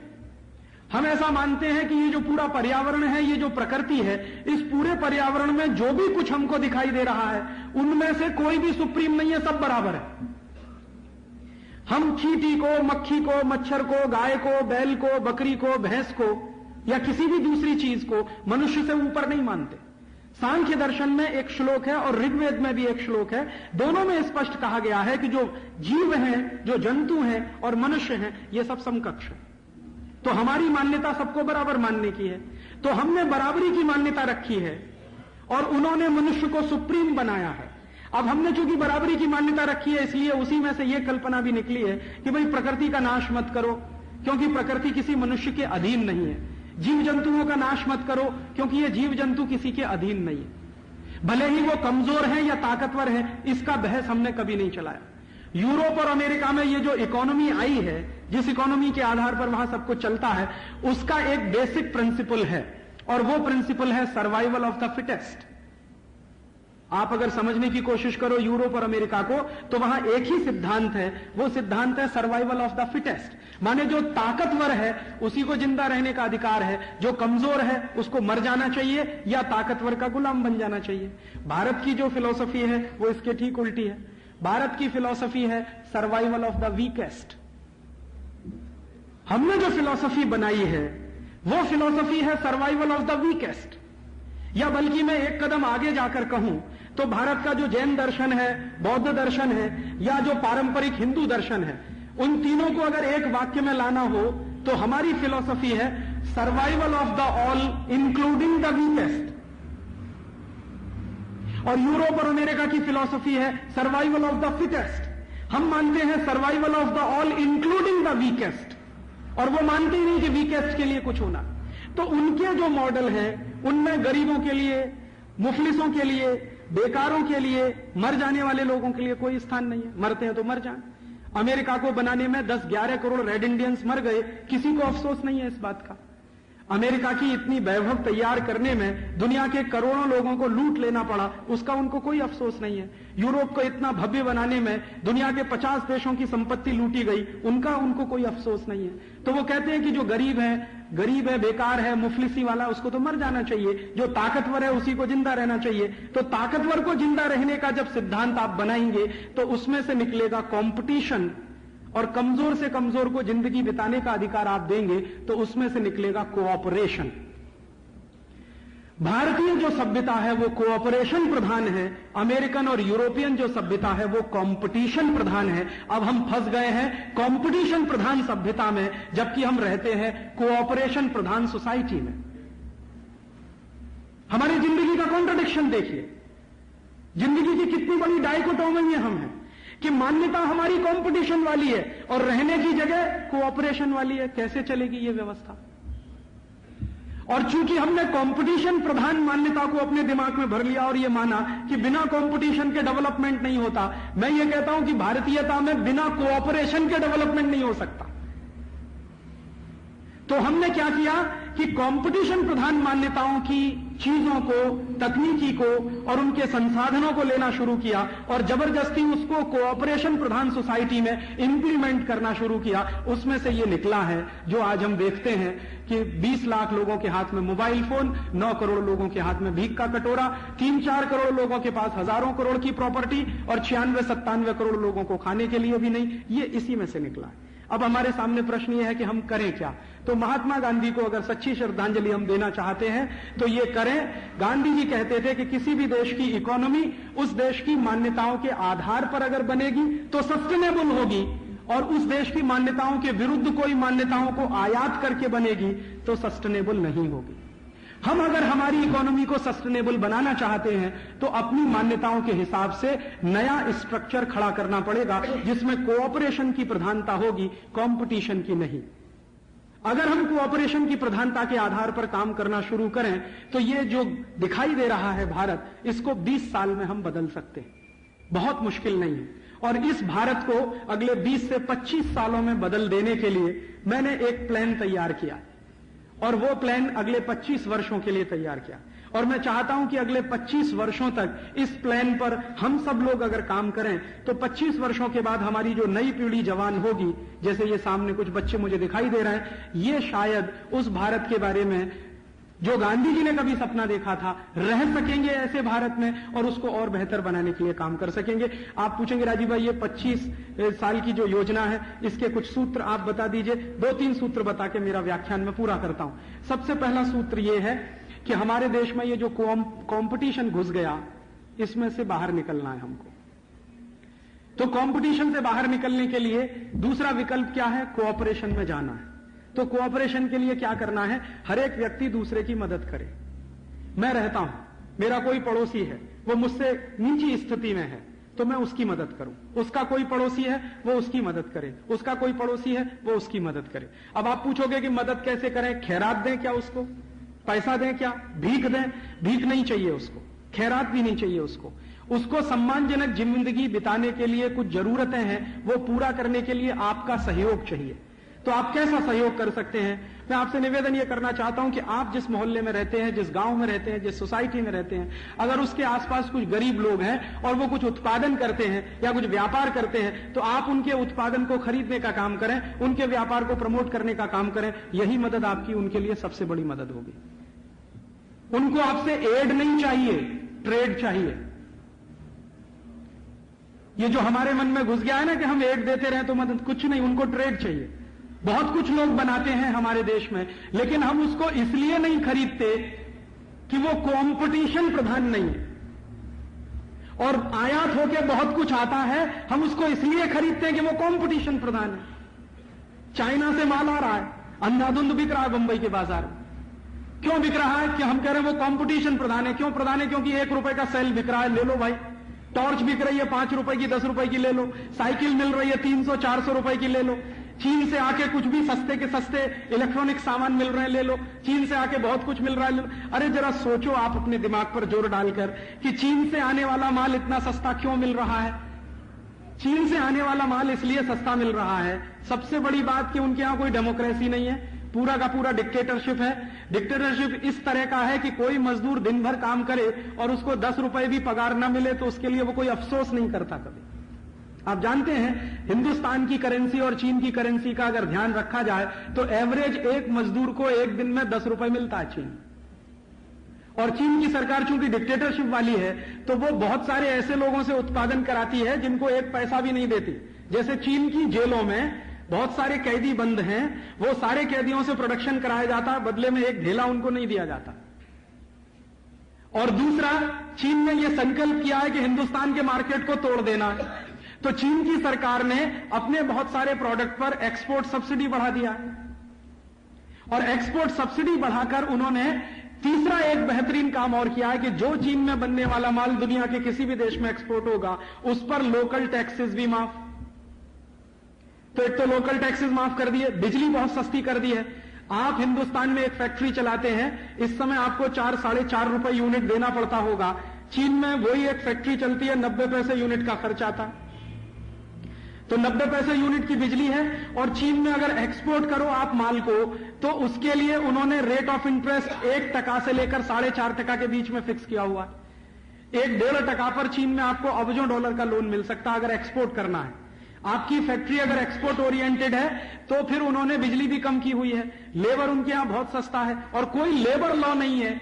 आज कान पकड़ के 10 लोगों को निकाल दीजिए, कल 100 लोगों को निकाल दीजिए, कोई अफसोस नहीं है, कोई कोर्ट में नहीं जा सकता, कुछ नहीं है वहां पर। तो इस तरह के कानून और इंफ्रास्ट्रक्चर होने के कारण उन्होंने अपने माल को बेहद सस्ता बना लिया। क्यों? क्योंकि कंपटीशन करना है ना। कंपटीशन का तो एक ही उद्देश्य है ना कि आप जितने सस्ते बेच रहे हैं उससे सस्ता कोई दूसरा बेचे। आप 10 रुपए में बैटरी बेच रहे हैं, वो 2 रुपए में बेचें। आप 2 रुपए पे आ जाएं तो वो 1.5 रुपए में बेचें। आप 1.5 पे आ जाएं वो 1.25 रुपए में। इसकी कोई लिमिट नहीं है कंपटीशन की। मैं कहना यह चाहता हूं, आप अगर कोशिश करेंगे कि हिंदुस्तान में हम सारे इंडस्ट्रीज को इस तरह से रीस्ट्रक्चर्ड करें कि हिंदुस्तान में भी बैटरी 1 रुपए की बिकने लगे, तो चीन वाले 50 पैसा कर देंगे उसका। फिर आप कोशिश करोगे चलो हम भी 50 पैसे में, वो 25 पैसा कर देंगे उसका। फिर आप 25 पे आओगे, वो कहेंगे 5 पैसे में ले लो। फिर आप कहोगे हम 5 में देंगे, वो कहेंगे मुफ्त में ले लो। फिर कोई दिन कहेंगे कि मुफ्त में क्यों, हमारी बैटरी लो, ऊपर से 5 रुपया और ले लो। मैं आपको सिर्फ एक ही बात समझाना चाहता हूं कि कंपटीशन की कोई लास्ट लिमिट नहीं होती। इसलिए ये कंपटीशन के चक्कर में ना फंसे, इसमें से निकलकर कोऑपरेशन में जाएं। तो कोऑपरेशन में जाएंगे तो क्या होगा कि भाई मेरे देश में बनता है, मेरा कोई पड़ोसी माल बनाता है, कोई उसका उत्पादन करता है, उसको रोजगार मिलता है, मैं वही माल लूंगा जिससे मेरे पड़ोसी को रोजगार मिलता है, मैं वही सामान खरीदूंगा जिससे मेरे पड़ोसी को व्यापार मिलता है। अगर हम उसको रोजगार दे सकें, व्यापार दे सकें, इसके लिए कोई कोऑपरेशन की नीति पूरी दुनिया में, पूरे देश में चलाएं, तो इसमें से हिंदुस्तान निकल आएगा, जहां फंस गया है पूरा का पूरा देश। और ये जो मैं आपके सामने पेश कर रहा हूं, ये पिछले 10 वर्षों से बहुत ज्यादा सोचने के बाद मुझे समझ में आया कि हम कंपटीशन में फंस गए। कोऑपरेशन वाले लोग कंपटीशन में फंसेंगे तो ना तो वो कंपटीशन कर पाएंगे ना कोऑपरेशन कर पाएंगे। और कंपटीशन वालों के सामने अगर आप खड़े हो जाएंगे तो उनकी कोई लिमिट नहीं है, ना चीन की कोई लिमिट है, ना यूरोप के लोगों की कोई लिमिट है। आप उस लिमिट को कभी क्रॉस नहीं कर पाएंगे। तो वापस लौटें और अपनी कोऑपरेशन की दुनिया में चलें। और कोऑपरेशन की दुनिया क्या, फिर रिपीट कर रहा हूं अंतिम बात, कि अगर आपके गांव में कुछ माल बनता है उसको पहले खरीदें, कोऑपरेशन ये है। आपके गांव में नहीं बनता, बाजू के किसी गांव में बनता है, उसको खरीदें, वो कोऑपरेशन। आपके 2 गांव के बाजू में नहीं बनता, किसी जिले में बनता है, उसको खरीदें, वो कोऑपरेशन है। और जिले में भी नहीं बनता, मेरे किसी प्रदेश में बनता है, उसको खरीदें, वो कोऑपरेशन है। प्रदेश में भी नहीं बनता, भारत के किसी दूसरे प्रदेश में बनता है, उसको खरीदें, वो कोऑपरेशन है। तो ये कोऑपरेशन की भावना अगर हम समझ पाए तो मैं मानता हूं कि भारत की पूरी व्यवस्था को बदलने के लिए ये एक बात काफी है। और कोऑपरेशन की दुनिया में हम अगर वापस लौट आए तो हिंदुस्तान की ये गरीबी, भुखमरी, बेकारी सब हम दूर कर सकते हैं। और गरीबी, भुखमरी, बेकारी को दूर कर पाए तो शायद अपने लिए भी और महात्मा गांधी की आत्मा के लिए मोक्ष की परिस्थितियां बना सकते हैं। तो मोक्ष की परिस्थिति बनाने के लिए सिर्फ मैं इतना ही कहना चाहता था। गांधी जी ने 11 व्रत दिए, उनमें से एक व्रत है स्वदेशी। वो स्वदेशी का व्रत इसी कोऑपरेशन के सिद्धांत पर टिका हुआ है। तो आज आप इस हॉल से जब उठकर जाएं तो अपने मन में ये संकल्प लेकर जाएं कि गांधी जी ने जो स्वदेशी का व्रत हमें दिया कोऑपरेटिव सोसाइटी बनाने के लिए, वो सोसाइटी बनाने के लिए हम हमारे जीवन में स्वदेशी का संकल्प करेंगे और इन विदेशियों का बहिष्कार करेंगे। वस्तुओं के स्तर पर जब आप बहिष्कार करने का संकल्प कर लेंगे तो अपने जीवन में ऐसा कुछ करिए कि गलती से भी कोई चाइनीज प्रोडक्ट मत खरीदिए, उसकी जगह कोई भारतीय वस्तु ही खरीदिए। कोई कहेगा कि राजीव भाई वो तो सस्ता है, हमारा महंगा है, तो कोऑपरेशन की भावना से खरीदिए, ना कि कंपटीशन की भावना से। भले ही हमारे देश का कोई प्रोडक्ट महंगा है, लेकिन यह मानकर खरीदिए कि यह प्रोडक्ट खरीदने से मैं किसी गरीब आदमी को रोजगार दे रहा हूं, यह प्रोडक्ट खरीदने से मैं किसी को व्यापार दे रहा हूं, यह प्रोडक्ट खरीदने से मैं किसी को गरीबी से बाहर लाने की कोशिश कर रहा हूं। अन्यथा क्या होगा, आप सब लोगों ने विदेशी माल जैसे खरीदना शुरू किया है, हिंदुस्तान के 4,62,000 उद्योग बंद हो गए। ऑयल इंडस्ट्री पूरी कोलैप्स हो चुकी है इस देश की। मैं घूम रहा हूं पूरे देश में। थोड़े दिन पहले मैं सौराष्ट्र गया था। सौराष्ट्र में 700 ऑयल मिलें बंद पड़ी हैं। जहां शिंग तेल निकलता था, नारियल का तेल निकलता था, वो सब इंडस्ट्रीज बंद है क्योंकि विदेशी पाम तेल बिक रहा है। और पाम तेल क्यों बिक रहा है? क्योंकि कंपटीशन में है। कंपटीशन में क्या है? 20 रुपए लीटर का है। हमारा जो मूंगफली का तेल है, शिंग तेल है, वो नहीं बिक रहा है क्योंकि वो 40 रुपए लीटर का। तो कंपटीशन में चल के पाम तेल हम खरीद रहे हैं, शिंग तेल नहीं बिक रहा है। सब इंडस्ट्रीज बंद हो रही है। और सिर्फ ऑयल इंडस्ट्रीज ही बंद नहीं हो रही है, टेक्सटाइल इंडस्ट्री भी बंद हो रही है। कोरिया से कपड़ा आ गया, ताइवान से आ गया, सिंगापुर से आ गया, हांगकांग से आ गया, और वो कपड़ा 6-7 रुपए मीटर में मूलजी जेठा मार्केट में भरा पड़ा। स्विस कॉटन के नाम पर 7-7.5 रुपए मीटर का कपड़ा। हमारी सब टेक्सटाइल मिलें बंद होती जा रही। पूरे देश में टोटल टेक्सटाइल मिलें 700 हैं, उनमें से 350 इस समय बंद पड़ी। अहमदाबाद में बंद है, बड़ोदरा में बंद है, यहां मुंबई में बंद। और टेक्सटाइल मिलें ही बंद नहीं है, पूरा का पूरा ये जो पावर लूम चलाने वाली इंडस्ट्री है बंद हो चुकी है। आप जाओ ना भिवंडी में 3 लाख पावर लूम्स बंद पड़े भिवंडी में। इसी तरह से विदेशी सीमेंट आ रहा, विदेशी आयरन आ रहा है, लोहा आ रहा है, विदेशी दवाएं आ रही हैं, विदेशी जूते आ रहे हैं, कॉस्मेटिक्स के सामान आ रहे हैं। अभी तो सरकार 1 अप्रैल से इस कंपटीशन को और बढ़ाने जा रही है। 1 अप्रैल सन 2001 के बाद सरकार कह रही है कि बाहर से आने वाली कोई वस्तु पर कस्टम ड्यूटी नहीं होगी, 0 कस्टम ड्यूटी। और बाहर से आने वाली कोई भी वस्तु पर क्वांटिटेटिव रिस्ट्रिक्शंस भी नहीं होंगे। तो क्वांटिटेटिव रिस्ट्रिक्शंस हटा देंगे, कस्टम ड्यूटी पूरी विड्रॉ कर लेंगे, तो विदेशी माल बिकेगा हिंदुस्तान में 10 रुपए किलो, स्वदेशी माल होगा 50 रुपए किलो। तो लोगों के मन में क्या है, कंपटीशन बिठा दिया ना, तो वो कहेंगे कंपटीशन करो। अब कंपटीशन होता है 2 बराबर के लोगों में, आप इस बात को ध्यान कर लीजिए।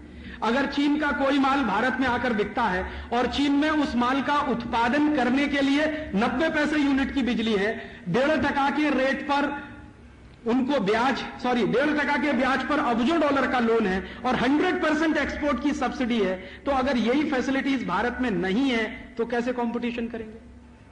यूरोप और अमेरिका की कंपनियां आ रही हैं। अमेरिका में जानते हैं मैक्सिमम रेट ऑफ इंटरेस्ट इस समय 4.5%, तो 4.5% के रेट पर अरबों डॉलर का लोन वो लेकर आए और हिंदुस्तान के किसी उद्योगपति को कर्ज लेने के लिए कम से कम तो 12, 13, 14% ब्याज देना पड़े, तो 1.5% का ब्याज और 4.5% का, और यहां का ब्याज 12%, 13%, 15% का, दोनों में कभी कंपटीशन होगा क्या? विदेशी कंपनियां आती हैं, उनको 10 साल के लिए टैक्स हॉलिडे, और आपके ऊपर 43 डिपार्टमेंट बिठा दिए सरकार ने जो रोज आपका खून पीने थे। हिंदुस्तान में एक फैक्ट्री आप चलाइए, एक दिन में हिसाब जोड़ रहा था, 43 इंस्पेक्टर आते हैं।